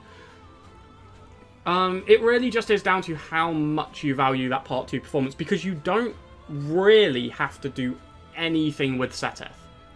You can just literally get his lancers up to A rank, let him naturally reach the Wyvern Lord ranks, and he will be good. He is possibly, outside of Shamir, the lowest investment unit in the game. Whereas Ignatz contributes for more of the game, but also needs more resources putting into him, so could I go here? You know, he's so low investment that you could actually argue he belongs somewhere in this tier, right? Like, he's like Catherine, but he comes later. Like, you don't really need to do anything with him at all. But I think missing so much of the game, and like I said in the introduction that I haven't actually recorded yet, I rate availability very highly because most units are so available in this game, so a lack of availability is quite a big hit because everyone else is pretty much available, right? So it makes it quite hard to judge. Like, even Catherine, who isn't available from Chapter 1, she joins on, what, Chapter 4 and is available in missions from Chapter 5? Seteth joins on Chapter 12. Like, that's a 7-chapter difference, which is kind of insane. I don't think I can put Seteth in the A+ tier with that availability issue in place, but he is so good out of the box, especially the chapters he misses as well. Again, missing Chapter 5 is pretty harmful for any unit. And he sort of joins at a point where the power he displays, it's nice to have that from the get-go, but it's not a standout. It's not like when Shamir joins, for example, her power stands out amongst your roster. It's very unique to her at that point in time, with the exception of a couple of the units who are going to end up in these very high tiers up here, like Bernedetta and Edelgard and Dimitri. Whereas Seteth's power is of an appropriate level for that point in the game. It's not broken, it's just very, very, very good out of the box. But it's around where your other units will be, and that's commendable, but it's not A+ tier for me. So I'm going to put him there.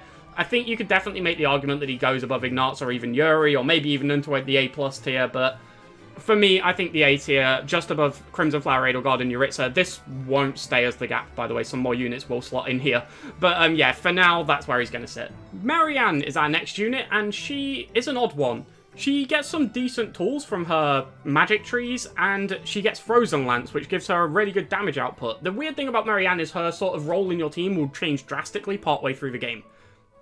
So in the early game, her best use is probably just as a bit of a heal bot with physics. She also gets Silence, which is always a nice tool to have. It's never super important. Like, there's not that many mages in the game, and even fewer of them that are, like, really threatening. But being able to just shut them down just effortlessly, especially with a unit who at that point in time isn't a damage threat, like, being able to shut down an enemy with a healer is just a really, really nice tool to have. But then once she gets into that late game, you really want her in something like Falconite with Frozen Lance, so you have to kind of transition her over. So she's not low investment, and what you get from that investment isn't really exceptional.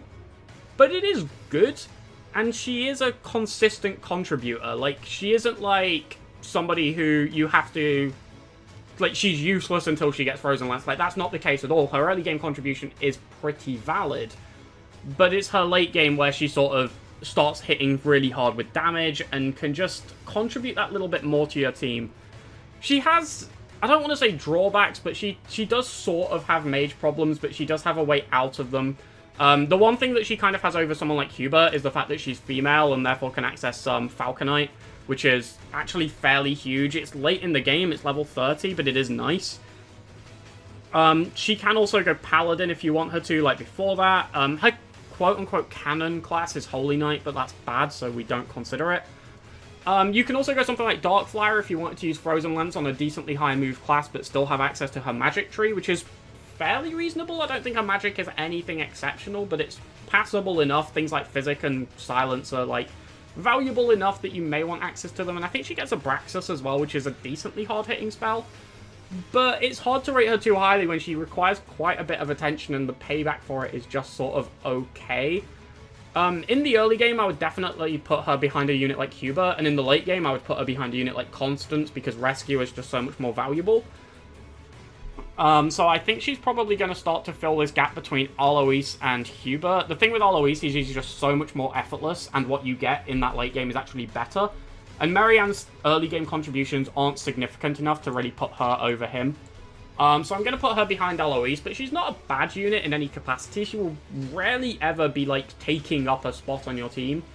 But she's never going to be this huge contributor either. She's just kind of a consistently okay unit. And that's fine, but it's nothing exceptional. So she's going to sit right now in the middle of B tier. So now we have Ingrid, and she is another unit who we split. The pre-time skip Ingrid is her in-house performance, and the post-time skip Ingrid is her out-of-house performance.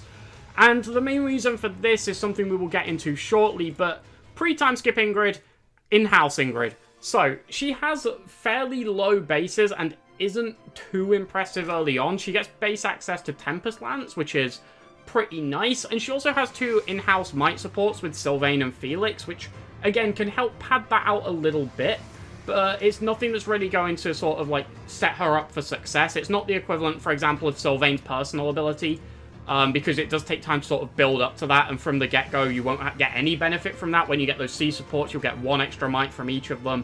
It's useful, but it's nothing that really sort of saves that relatively underwhelming early game. As you get later into the game with her, Ingrid sort of really struggles for a sense of identity. The mid-game, she's actually pretty solid. Once she gets things like Death Blow and Darting Blow, she can double fairly consistently and actually be quite a reasonable player phase threat. The issue is that pretty much every unit can do this at this point in time, especially every female unit who gets Darting Blow. Units like Hilda and Edelgard can also perform this role. And then she just doesn't really offer anything on top of that. When you get later into the game, she kind of wants to go into being a dodge tank, but her big issue is that she lacks any consistency in this role because she doesn't get Battalion Wrath. Now, she can consistently dodge the opponents, but she can't consistently kill them. She will still kill them about 60-50% of the time, but not 100 in a similar way to like someone like Hilda will, for example, or Bernedetta if you use her as an enemy phase unit. They will literally be killing every enemy because Battalion Wrath will give them 100 crit, whereas Ingrid will be sat on around 60 crit or 50 crit. So she will still kill a good number of them, and I think sometimes it's treated a little bit as though, like, enemy phase Ingrid won't kill anything, which isn't true. She will still kill a good number of the things that hit her, but it's not close to as good as that reliability, and that reliability is a key point because of the way enemies work in this game. Because, let's say, an enemy doesn't die to Ingrid, the next enemy who was going to attack her now can't occupy that slot. Well, where are they going to go? Because they might still target Ingrid and go towards her, which is fine, or they might start running off anywhere on the map to go and kill someone else, and it can get a bit messy at times, so it definitely is a weaker performance, and the fact that she struggles early really does hold in-house Ingrid back. But I do think she is treated harshly at times because, like, again, I think sort of it gets sort of thrown around that she can't kill on the enemy phase, which isn't true. She does kill, just only about 60% of the time. And again, her spike being in the mid-game, it's nice that she has a spike. It's unlike someone like Ashe, who never really spikes. But it's a pretty mediocre spike. It's not anything really too great. She does slot very easily into something like Pegasus Knight at that point in time. You know, she has good boons for it. She goes very easily into Falcon Knight in the late game. So she isn't a high investment unit necessarily, but if you do want to build that dodge tank on her, you do have to raise that flying quite a decent way. And although you don't get Battalion Wrath, you still want to raise that authority for the point of Gambits. Battalions, sorry. So it doesn't really, like, save her any investment that she doesn't have to go and pick that up. So she's a really awkward one to judge. Because I don't think she's, like, ever notably awful, but she really does struggle to stand out. I'm thinking probably behind Marianne. Her Part 1 performance is definitely worse than something like Part 1 Hubert, and her Part 2 performance is worse than Part 2 Hilda. So maybe this is more accurate. Like, would I rather use Silver Snow Hilda than in-house Ingrid? That's tough. But yeah, maybe. Honestly, yeah, maybe. I think that's probably more representative of where she probably belongs. I think missing an entire half of the game makes this really hard to judge, but, like, Hubert's Part 1 is better than any point of Ingrid. Like, it just is. So maybe this is a fairly reasonable point for her. She just struggles to stand out so much, and there are, like, everything she wants to do, there's, like, so many units who will do it better than her, and it's also quite resource heavy itself. Like, if you do want a dodge tank with her, she's going to need something like the Secret Transport Force, which is a one-of-a-kind battalion to raise her avoid, or some other avoid boosting battalion. She's going to need something like an evasion ring to help her boost that too. You're going to have to invest quite heavily. You're not really going to have to invest heavily into her, but you kind of want to sort of maximize her. She's such a weird unit to judge, but I think that's about right. Maybe this. Maybe even this. She could go anywhere in this sort of range, but I think that's probably about fair. I would rather have Hubert for Part 1 than Ingrid for the full game, I think. Would I? I'm really stuck on this one. I think that's fair. I think that is fair. Out of House Ingrid is a bit of a different story because you can just sort of recruit her quite late to skip her mediocre early phase. And she also levels as an enemy Pegasus Knight, which has better growth than a player phase Pegasus Knight. But the real key point here is that you just skip her early game because she is a little bit of a Caspar in that regard. The one real thing that saves Ingrid from going, like, down here, by the way, is the fact that she's a girl and can go Pegasus Knight.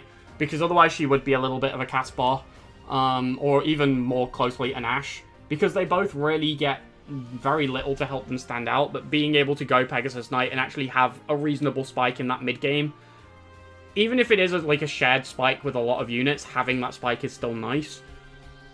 But Out of House Ingrid actually skips that early game and grows slightly better, so she's actually a little bit better.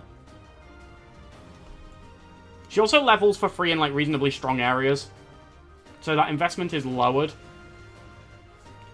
That being said, I still don't think I'd take her over Alois, I'm going to be honest. Alois is just so effortless to use and contributes pretty well, whereas even, like, Out of House Ingrid isn't anything exceptional. She's still, like, adequate as a dodge tank. Like, she does the important part, she dodges, but she doesn't really kill anything. It's just kind of like a, you bring enemies closer for your other units to kill, or you can, you know, bring them away from your actual units who are in danger, which is, it is useful. It's not a non-contribution, but it's just relatively low impact. So I think I'm going to go with that.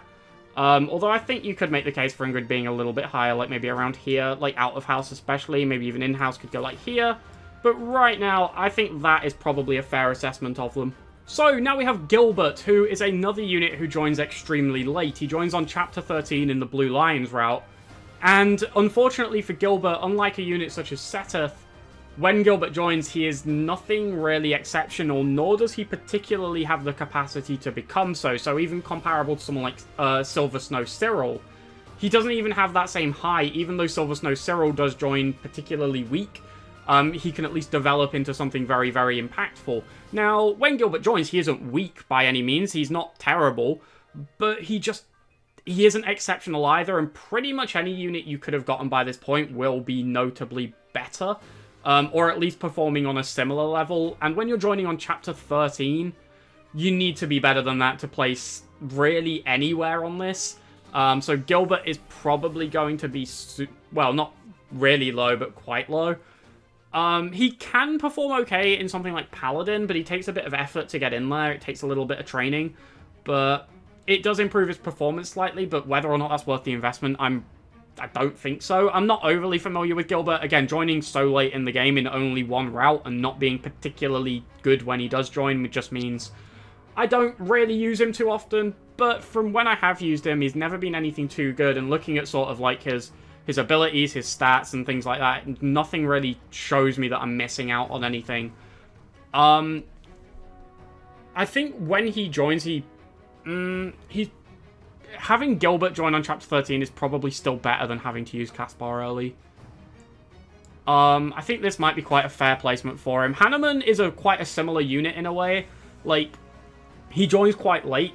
A fair bit earlier than Gilbert, fair, but he still joins quite late. And when he joins, he isn't really anything special, but Hanneman does have that sniper magic bow potential, whereas Gilbert can go sniper and kill things with Hunter's Volley, but it's a little bit less niche to be able to do it with or it's a little bit more niche to be able to do it with a magic bow. It's a nice little sort of like side thing he can do, just to target an enemy's resistance rather than their strength. So I think this is fair. Hanneman also joins, again, like 5 chapters earlier, so I think those 5 chapters worth of contributions, despite them not being particularly difficult, well, 4 chapters worth of contributions, let's be fair.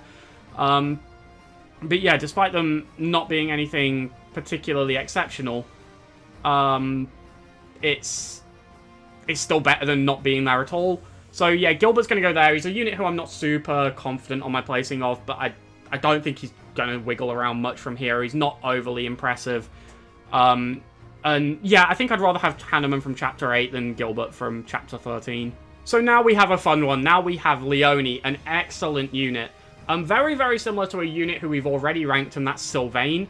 The two are basically, yeah, they're very similar to each other. They have little edges over each other, but as a whole, very comparable units. So, like Sylvain, Leonie is pretty strong early. She has better bases, and she has pretty much the equivalent personal ability, but she has to be adjacent to a male rather than a female, which that discrepancy is pretty negligible. It just means position her next to the right unit. Also means the two are super good together, by the way, because you can just use a bow on Leonie and then a lance on Sylvain, and they'll buff each other up, which is really nice.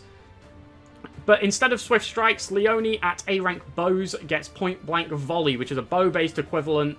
It's really good. She is a really good unit. However, the one big difference between Leonie and Sylvain is that she can go Pegasus Knight on Chapter 10, which is the best class at that point in the game. And that is why I'm going to give her the edge over Sylvain and just put her one spot above him. She's really, really strong. Basically, throughout the game, she's really strong, but in that mid-game, she is better. Being able to pick up Darting Blow also helps her before she actually gets access to PvV. And yeah, she is just really strong, again, throughout the game. I think Leonie also has a couple of other advantages. She has easier access to Chapter 2 Tempest Lance plus Curved Shot, which is just a really good combination of abilities. They're the two best abilities at that point in the game. So being able to get both of them, because she has a Lance boon and comes with Tempest Lance by default, as well as a bow boon, and can very easily push that up to get that curved shot, is just very good. She also has better bases. She actually has a bow boon instead of a bow bane like Sylvain has as well, so getting hit plus 20 is a little earlier. Now, it's not all in Leonie's favour. Sylvain does have some good might supports with Ingrid and Felix. He has a crest. He's a free recruit on all routes. I don't really know how much I weigh that in, but I don't think it's, like, exceptional. He has an axe boon for easier Wyvern access, which probably is the best class for both of them, by the way, Wyvern Lord. Although Leonie's a little more flexible, she can go something like Bow Knight, and you could argue on a route like Azure Moon, Bow Knight would be better for her. But Wyvern Lord is also probably still her best class there. Sylvain also, with his crest, gets the Lance of Ruin combat art, which is nice. But I think, as a whole, I would give Leonie the edge for sure. It's not a one-way battle, it's not clear-cut, but I think that Chapter 10 Pegasus Knight, Chapter 10 Level 10 Pegasus Knight is so huge. If I said Chapter 10 before, I meant Level 10. I've done that so many times. But yeah, that Level 10 Pegasus Knight is just such a huge thing in Leonie's favour and makes her just notably stronger at that point in time. And yeah, I think she does just get the edge because of that. I'm going to keep her behind Hapi. I just think Warp is too valuable. But in the early game, these two units are above her. They're not above Dedue. But yeah, in the early game, they are above her. But that late game Warp just is game-changing. And yeah, I'm going to keep her there. Because Hapi is still a pretty solid early game unit. We went through this. Linhardt is significantly weaker in the early game, hence him being behind. So I'm pretty happy with this placing, and yeah, Leonie's going to sit very solidly in the A+ tier. Now we have Balthus, and full disclosure from the start, this is a unit who, until pretty recently, probably about 4 or 5 months ago, I used to underrate really hard. Balthus's early game is basically unmatched. It's very, very good. Now, he's not some, like, he's not Seth from FE8, and he's not Titania from FE9. He's not some, like, insane monster who will murder everything by himself.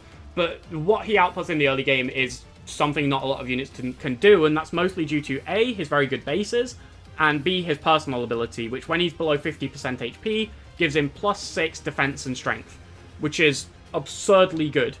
Considering he has like a natural affinity towards gauntlets and starts with a prowess in that ability, it means that he gets +6 on 2 attacks because he can double with them on the player phase. And he's just so ridiculously good. He really does stand out at that point in the game. Now, the unfortunate thing about him is he doesn't really get too much to sort of keep that going into the late game, and he kind of just relies on sort of the benefits from classes at that point in time. Most notably Grappler, where you can just go get Fierce Iron Fist and get that +6 attack on 3 hits rather than 2. But that early game performance is so hard to underrate once you actually once you see it for yourself, it's so strong.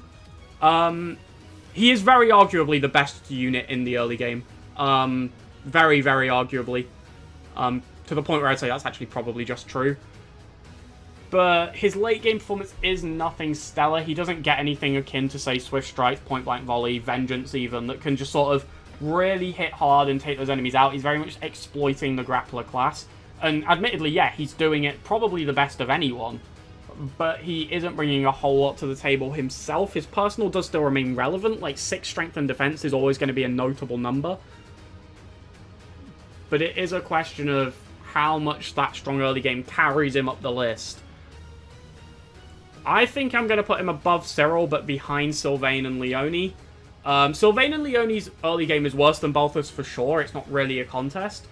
But Balthus' late game is significantly weaker. These get access, or easier access to 8-move classes. They can exploit them a lot more. If you put Balthus in Wyvern Lord, he isn't really going to do anything. He doesn't have any sort of kill power. He doesn't get any combat arts or anything like that you can use to consistently kill, whereas Swift Strikes and Point Blank Volley do provide that for these units. So, whilst Balthus has probably the higher peak, I'd say Balthus' early game is a higher peak than these. The level of consistency you get from Leonie and Sylvain just put them above for me. But I think the fact that he's so clutch in those first sort of like 5 or 6 chapters is enough to put him above someone like Cyril, who isn't around for the bulk of those. So, yeah, I think this is a fairly reasonable placing, but my opinion on Balthus is still sort of settling, so it is quite reasonable that eventually he may move like up here somewhere. I don't see him going above Dedue. But yeah, he may shuffle above a couple of these other units at some point. But for now, I think that's about where I would rate him. I think sort of like the average of his entire game is a little bit lower than Sylvain and Leonie's. But that spike in the early game is almost unparalleled. And he makes those early chapters so much easier. Just the fact you have to set him up is also a little bit of a drawback. I probably should touch on that. So he has to be below 50% HP. Now, it's not a hard threshold to reach. Enemies will give him in the early game.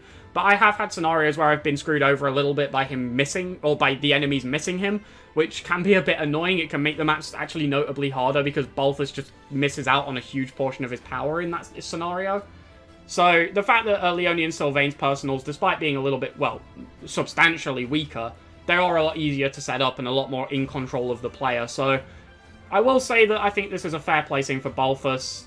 It may shift slightly, you know, as time passes, but for now, I'd say that's about where I rate him. I don't want to rate Lysithea because it's going to upset people. Lysithea is insanely good. So, similar to Hapi and Linhardt, she gets access to Warp, which, if you can tell by my attitude towards that spell already, means she's going very highly. However, whereas Hapi and Linhardt get it at the A rank of Faith, Lysithea gets it at B. She has a boon in Faith, and she also has a personal ability called Mastermind, which doubles her skill experience gained in battle. All these things combined means Lysithea can reach Warp for Chapter 5. Now, I've brought up Chapter 5 a couple of times, it's one of the hardest maps in the game, and Lysithea enables you to beat it in one turn. Now, it's not just Chapter 5, she also then has it for every chapter following that point, and can reap the benefits of Warp for A, an exceptionally long time from everything from Chapter 5 onwards, and B, for incredibly low investment. You barely have to do anything, well, just press Faith on her until she gets Warp, and then Lysithea is basically done. And this is the main thing that's going to influence her ranking. And this is why I think it's going to upset people. Not there, that's too much there. Lysithea is going above Dimitri. That's not going to go down well. I personally think Lysithea makes more chapters easier than Dimitri, and she also has a massive more impact on efficiency. Now, when I say she makes more chapters easier, it's a little bit of a difficult one to figure out, because while it's basically unarguable that Lysithea affects more chapters, Lysithea comes online on chapter 5, Dimitri on around chapter 8. You can get him online for chapter 7, but it means missing important tools like hit plus 20, or having to go back for those, so I think chapter 8 is probably around the standard. So it's a very small chapter gap, but those are some quite important chapters, especially chapter 5, as we've said, which is one of the longer and more difficult maps in the game. But when Dimitri does come online, he does make those chapters... he's easier to use. I don't necessarily think he makes the chapters easier, but clicking Dimitri, clicking towards the boss, and taking 5 turns to do so is a lot easier than trying to figure out your warp setups. Dimitri is basically effortless, whereas Lysithea, even when you get that warp, does still require a little bit more planning and a little more preparation, and is a lot easier to misuse.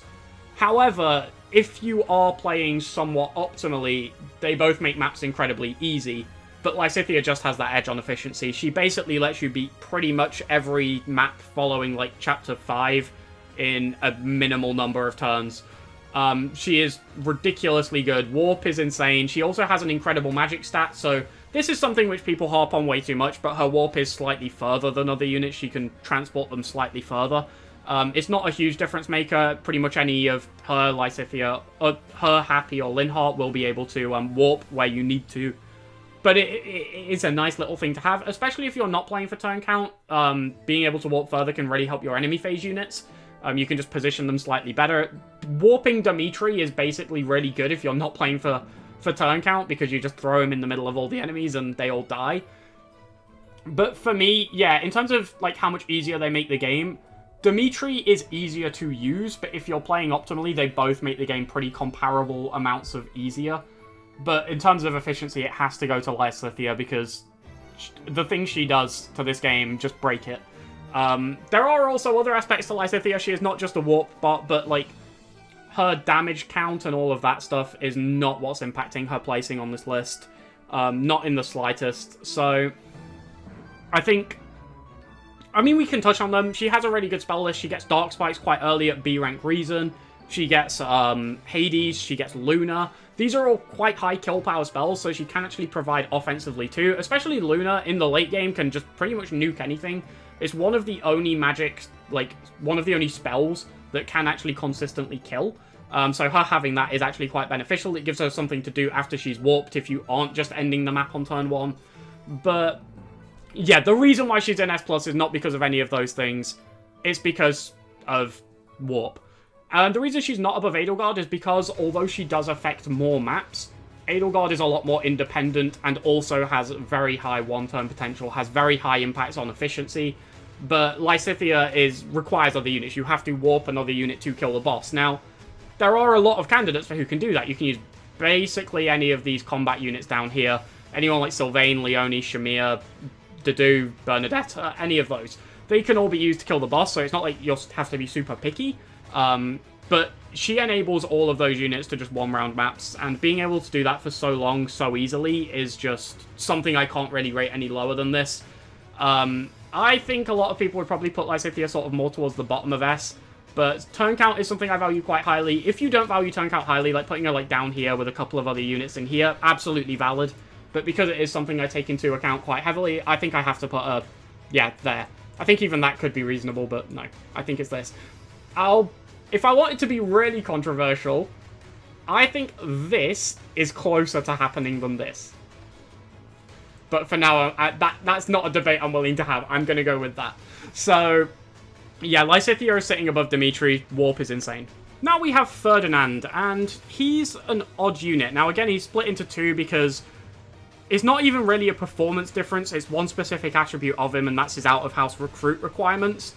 But we'll get into that more when we discuss out-of-house Ferdinand, represented here by his post-time skip.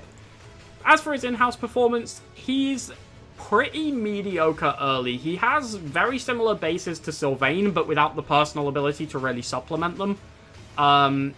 He does get base access to Tempest Lance, which is okay. He does have a couple of other things going in his favor too. He has a heavy armor budding talent, which can make going Armor Knight pretty easy because he also has an Axe boon, so he can get that boost to 12 defense at level 10. It also makes getting Deathblow a little bit easier because of the Axe Boon.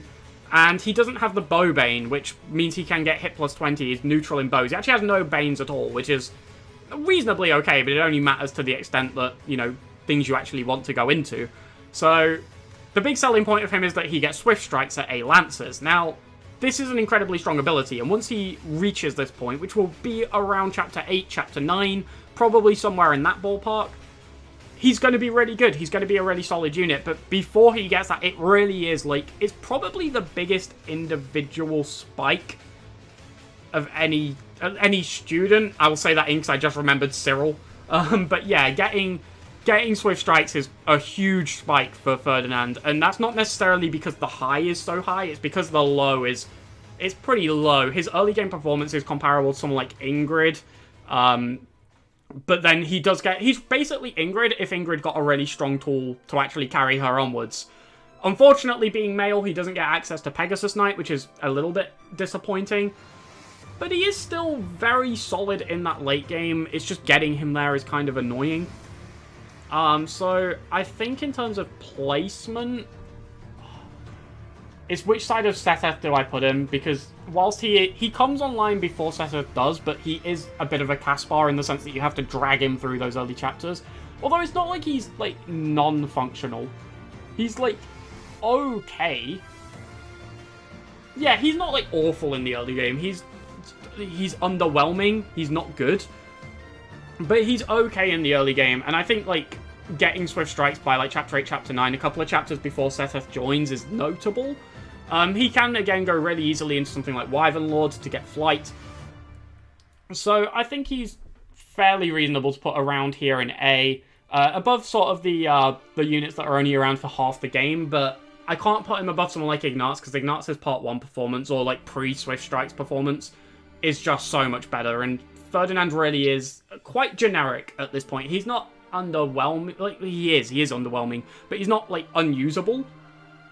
But he just doesn't really do much at all. He hits things with Tempest Lance, and then he hits things with Curved Shot for relatively mediocre damage.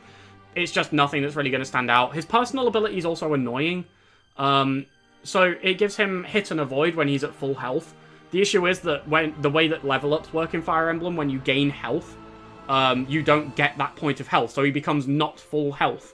And if this happens on the enemy phase, he can suddenly lose 15 points of Avoid, and he can lose 15 points of hit for leveling up, which adds this bizarre negative to leveling up and a weird consistency issue, which is really annoying to play around.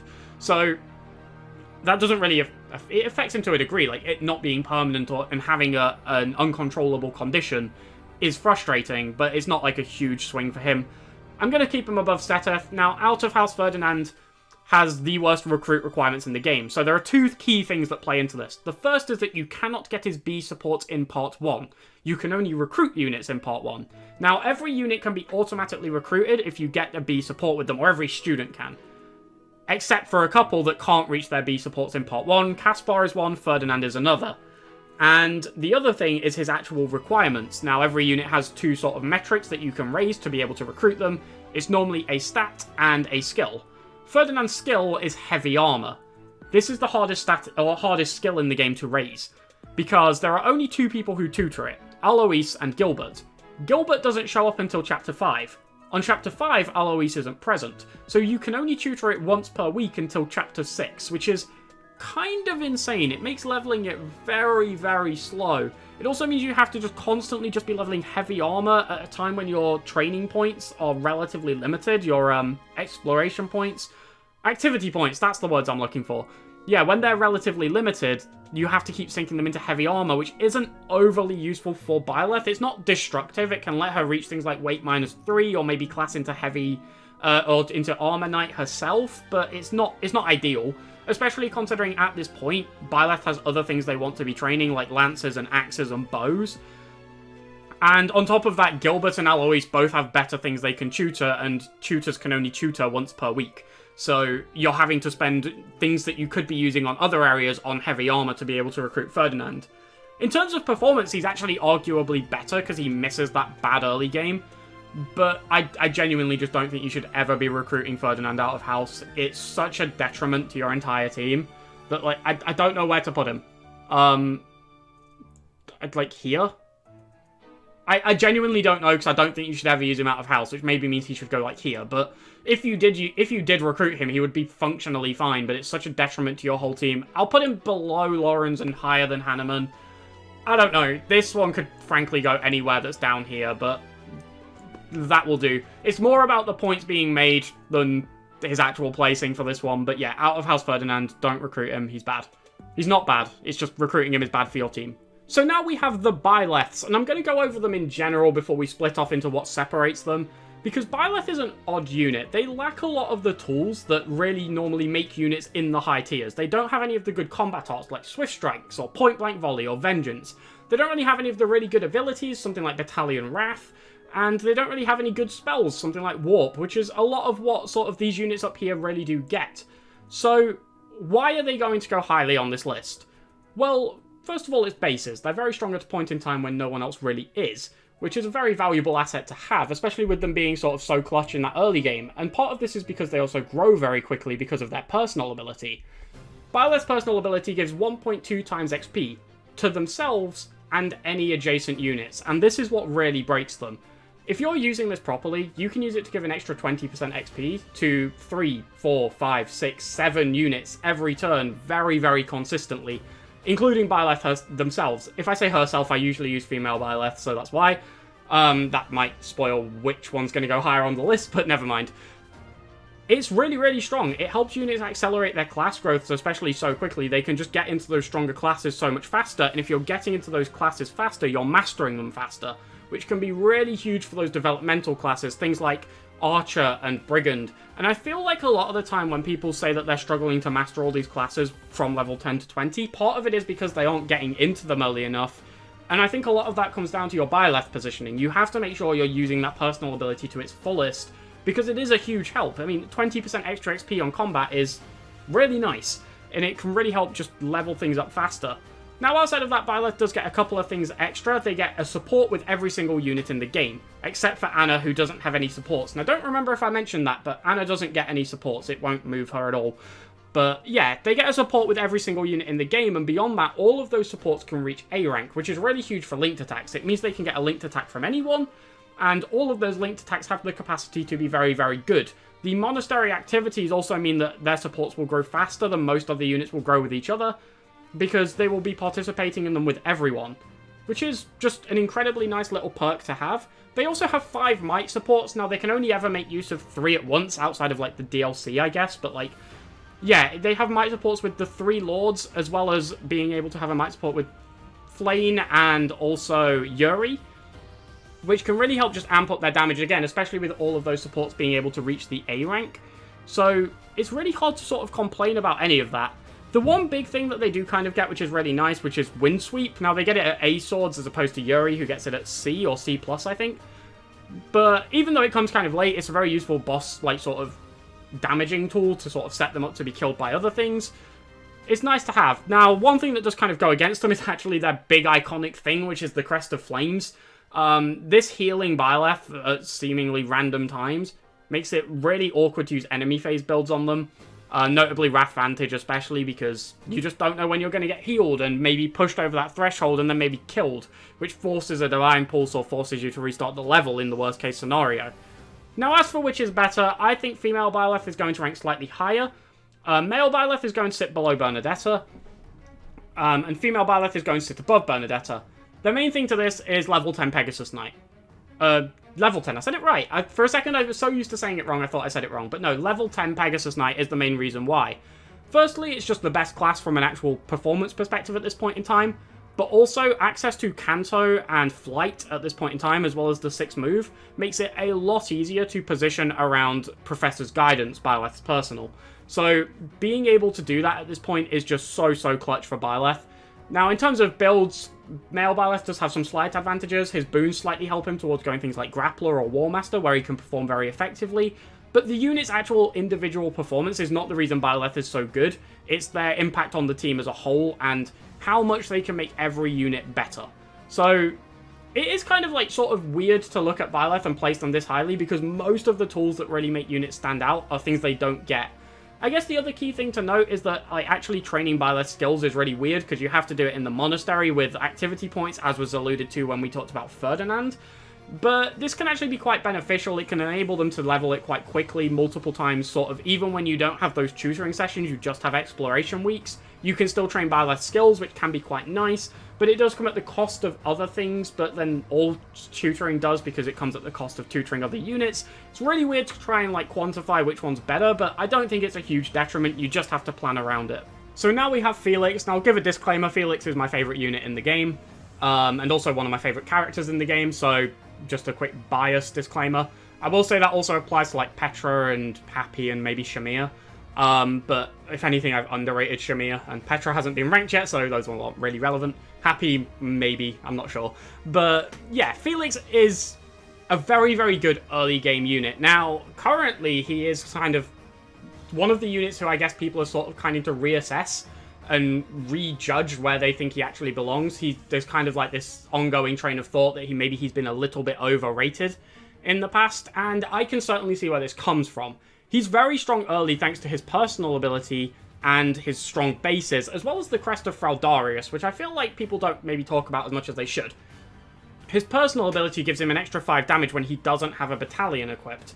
Now, in the long run, having a battalion is still better. They will give more than 5 damage, as well as other bonuses, and you can debate whether having, say, 3 damage but also some hit is more valuable.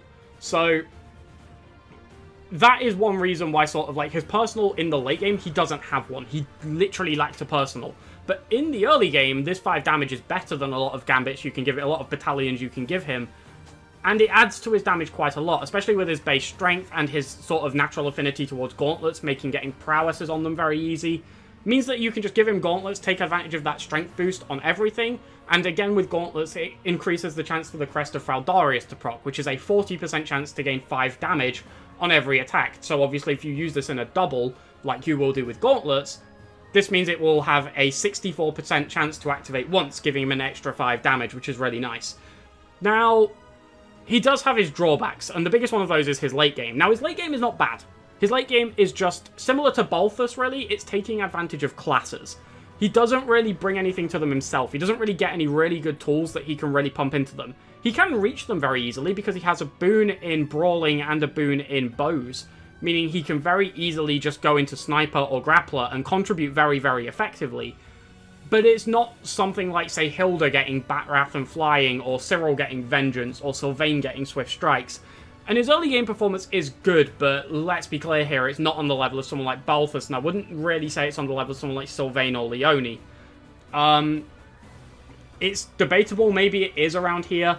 There is another little bit of a flaw with Felix, and I don't know whether to touch on this now or when we get to the other unit it involves. Basically, because of his high strength and speed, he is a key target for rallies, and when you're using him in-house, you get a very good rally bot in Annette, who we will get to shortly.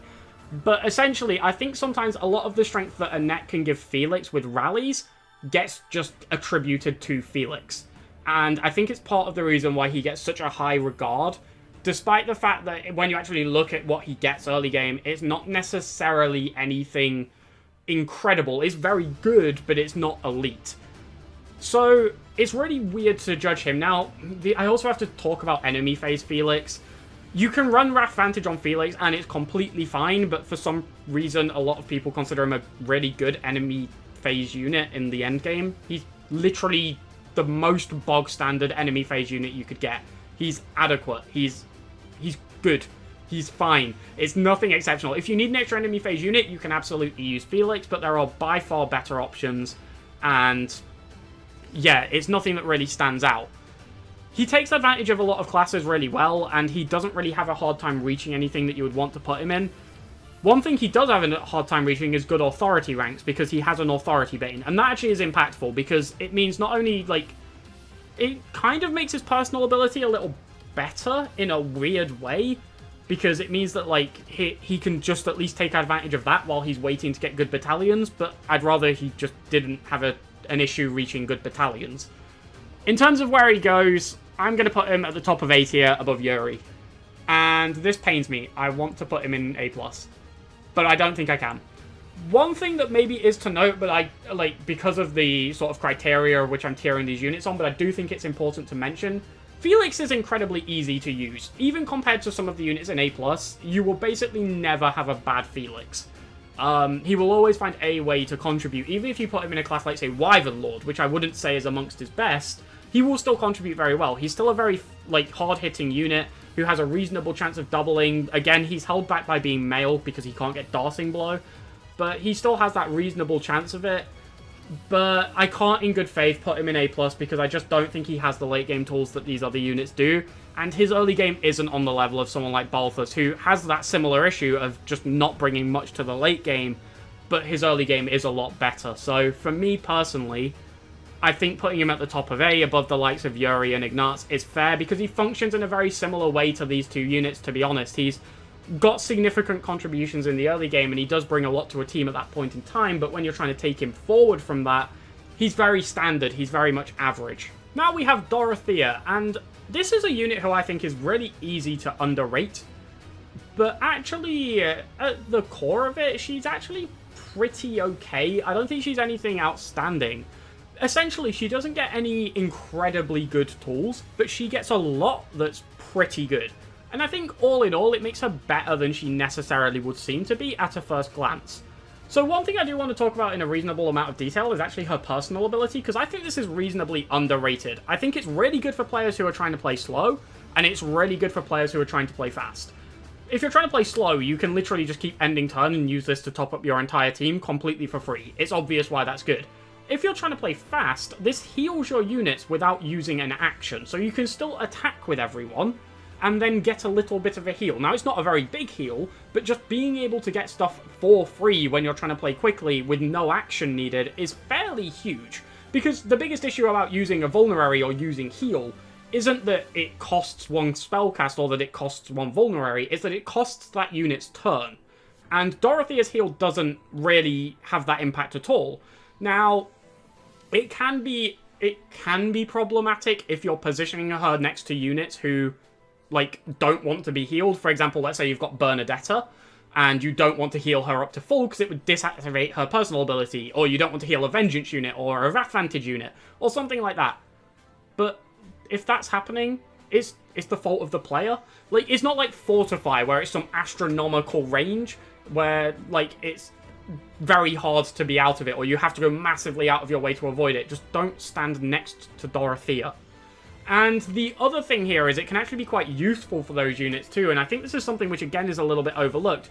Because the heal is so small, you can use it to provide a small heal to these units without pushing them out of these ranges in a lot of scenarios. So let's say your Bernedetta's missing like 6 health, Dorothea can heal 5 by standing next to her, or 4 or 3, and give her a little bit of a top up without deactivating her personal, which is actually fairly huge, especially in the early game around like chapter 2, chapter 3. It's actually pretty notable, and I think it's something which is very easy to underrate, but I find it personally really useful.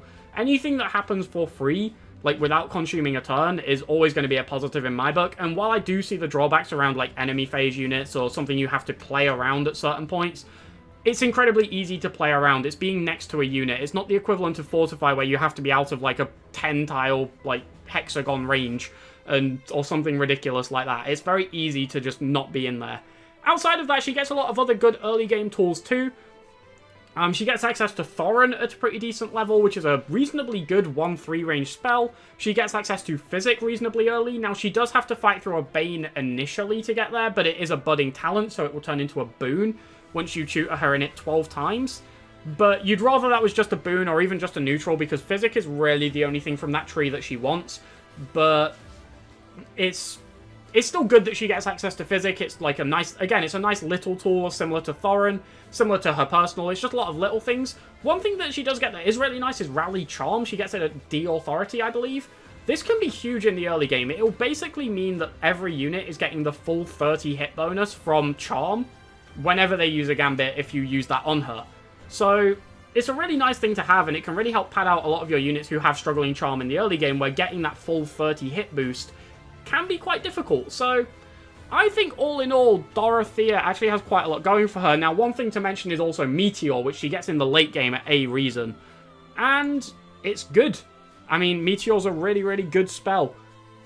It's not the hardest hitting, she's not going to be nuking people with it, but its biggest benefit is that she can give supports to a lot of people using its linked attack range, and if you're using her to do things like rally or physic, then you have that option. You can just have Meteor equipped, or the really common usage of her is as a dancer, where she can have Meteor equipped all the time and just dance on units. Now, Dancer is something I've tried not to discuss too much because I think literally every unit is very good in Dancer, and the differences between Dancers, like the best Dancer and the worst Dancer, is quite marginal.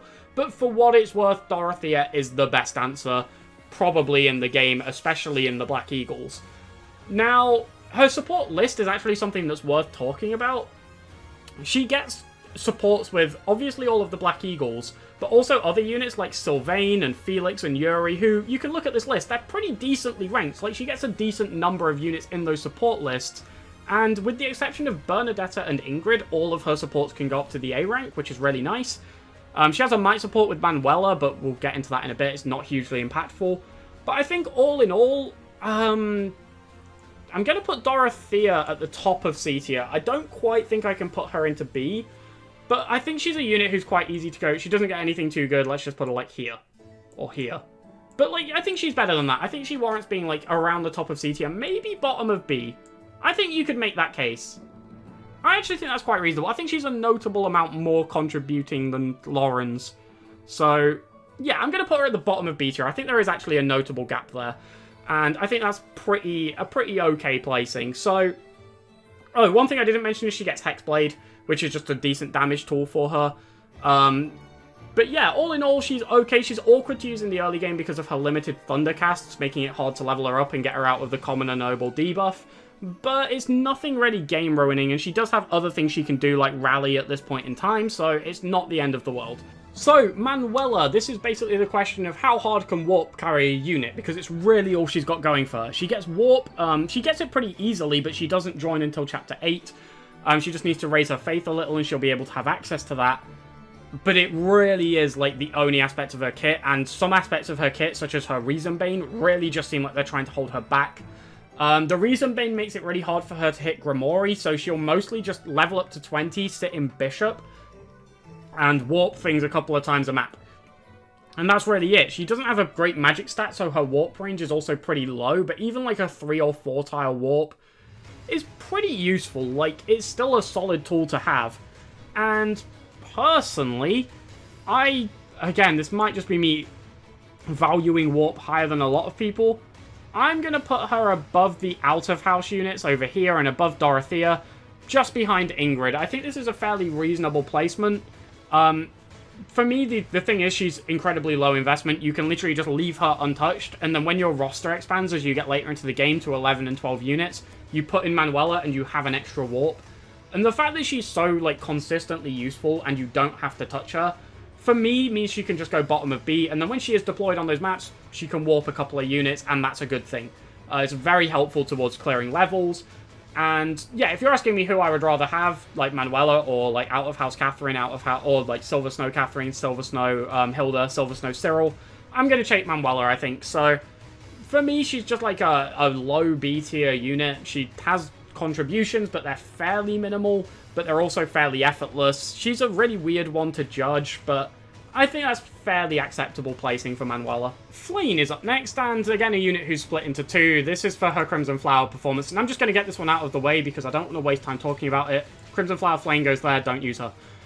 She joins on Chapter 7 and leaves on Chapter 12, and is never back for the rest of the game. Don't use Crimson Flower Flayn. So as for every other Flayn, she's fairly okay. She's basically, in a way, just like a better version of Mercedes. She gets access to Fortify, she also gets access to Rescue, and getting Fortify here is possibly the best use of Fortify you will ever have in the game, because Fortify is her A rank spell, which means Rescue gets shoved down to the B rank, which means you get it so much earlier. And that's probably the most useful thing Fortify will ever do. So, as for actually how Flayn functions as a unit, she got massively buffed by the introduction of Darkflyer, because it just makes those rescues so much better, and she has a really easy time reaching it. She starts with a pretty close base rank. I think she starts with a D flying and needs to get up to a C. And then reason she has a boon in, she can shove that up with no problems at all. And it means she's just a pretty solid rescue bot. That's very effortless in comparison to someone like Anna, who has to fight through a Reason Bane. Flayne is really low investment. Similar to what I just said about Manuela, you can, if you want, just leave her on training, flying, and Reason, and then class her into Darkflyer and bring her in when your roster expands, and make use of her for relatively just nothing. You don't really have to try. Darkflyer access being so easy for her, thanks to her Flying Boon and her Reason Boon, means that she can also possibly make better use of Fortify. It's easier to use a spell where positioning is really key when you have Flight and Canto and better positioning. But it's not a huge impactor, it's a relatively small thing. I still think that most of the time you're never going to use Fortify, at least in any meaningful way outside of, ooh, more XP. But yeah, I think as an overall, she's pretty okay. She does get Frozen Lance, but she gets it so late and it's so unimpactful that I don't really think it's her core thing. She is, at heart, a rescue bot, which isn't terrible. She also gets Restore, actually, again, similar to Mercedes, which is quite a useful thing. I'm going to put her at the top of C tier.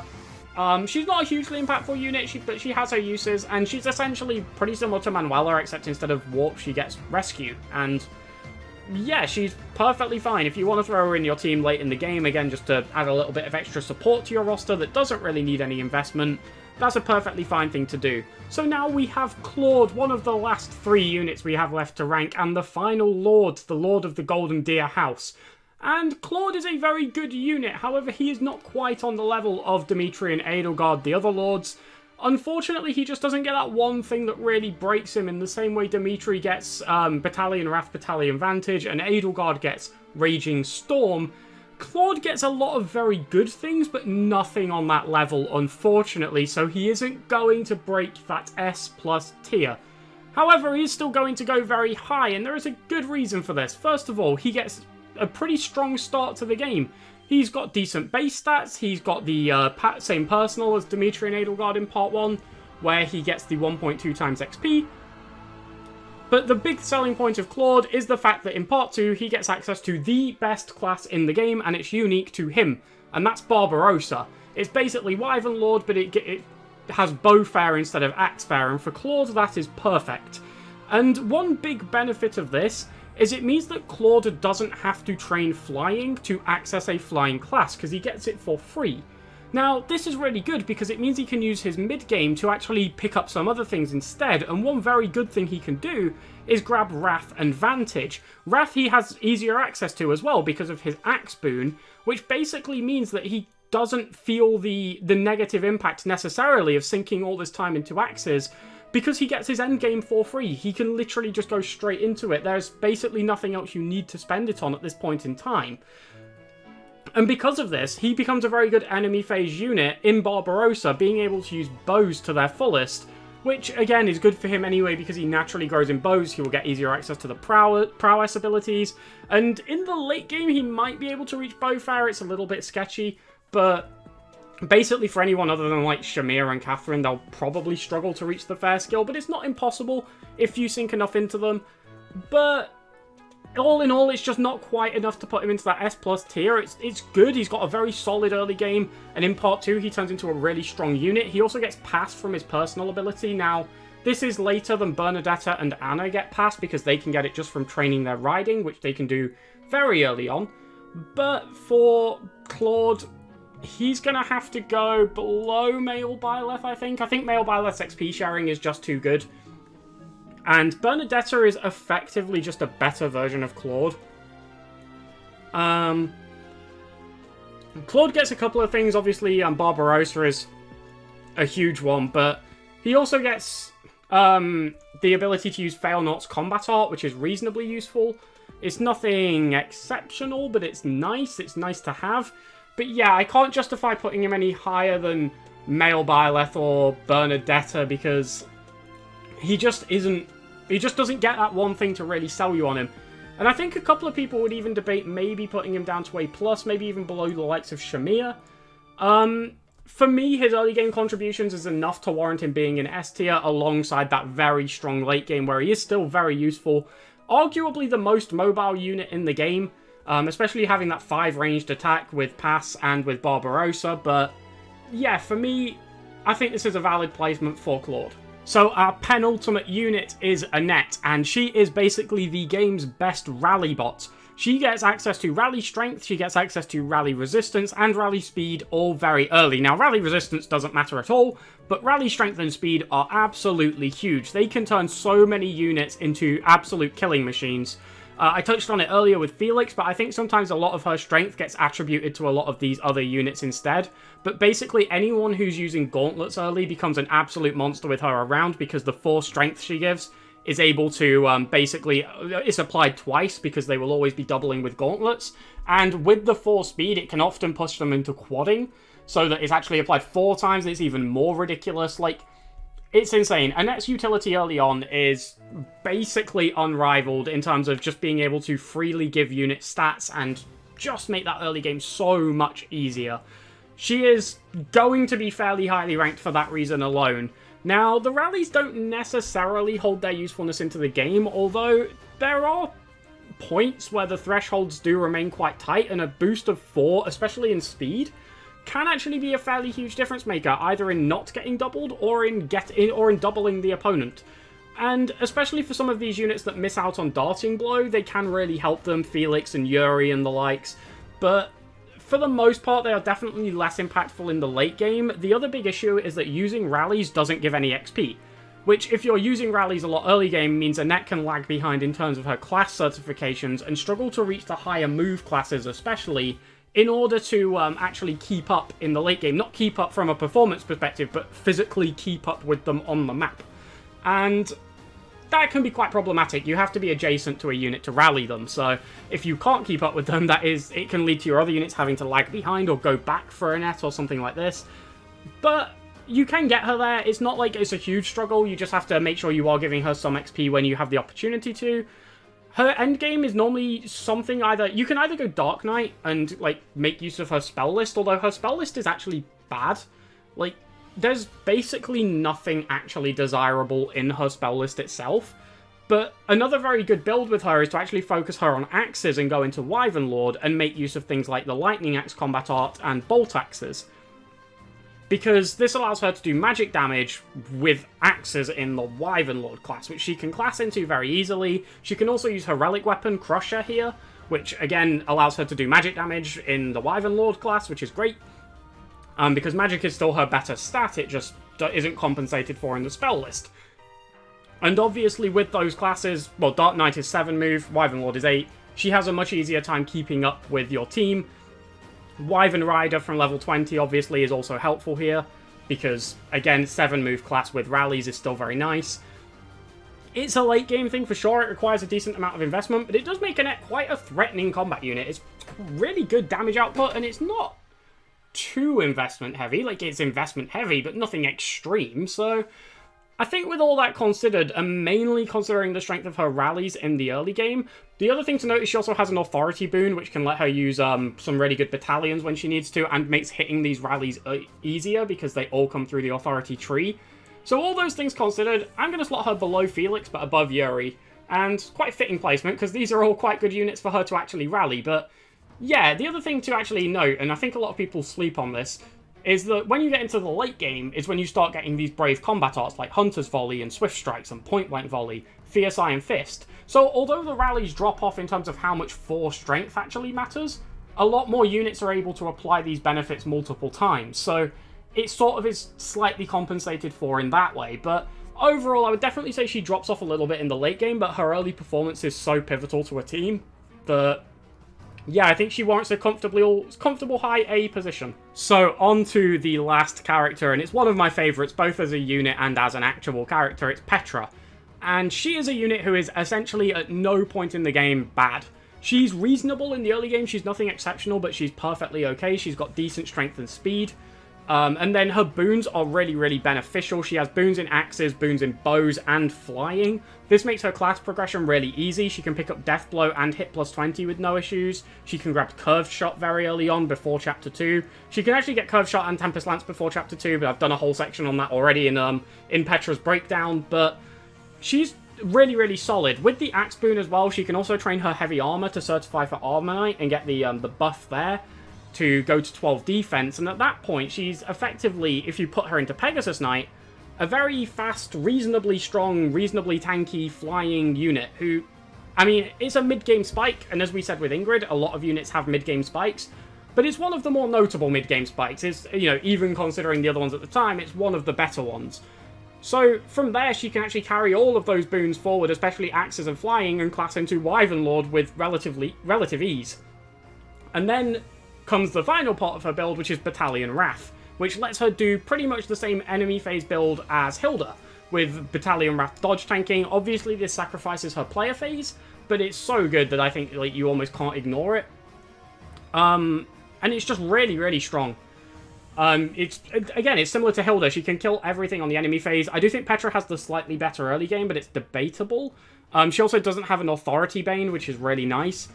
But as an overall, she's definitely slotting into this A+ tier. I think I'm going to put her above Catherine behind Linhardt. I don't quite think her enemy phasing... maybe it is better than Cyril and Linhardt. I'm not sure. She probably is the second best enemy phase unit in the game. Behind Dimitri. And maybe Claude's? I'm not sure. I still think I'd rather have Petra's than Claude's, if I'm being honest, but... I think, personally, this is perfectly fine to put her in. Linhardt's Warp, again, is just so impactful. It's really hard to quantify how good Warp is, but yeah, I think this is a perfectly fair placement.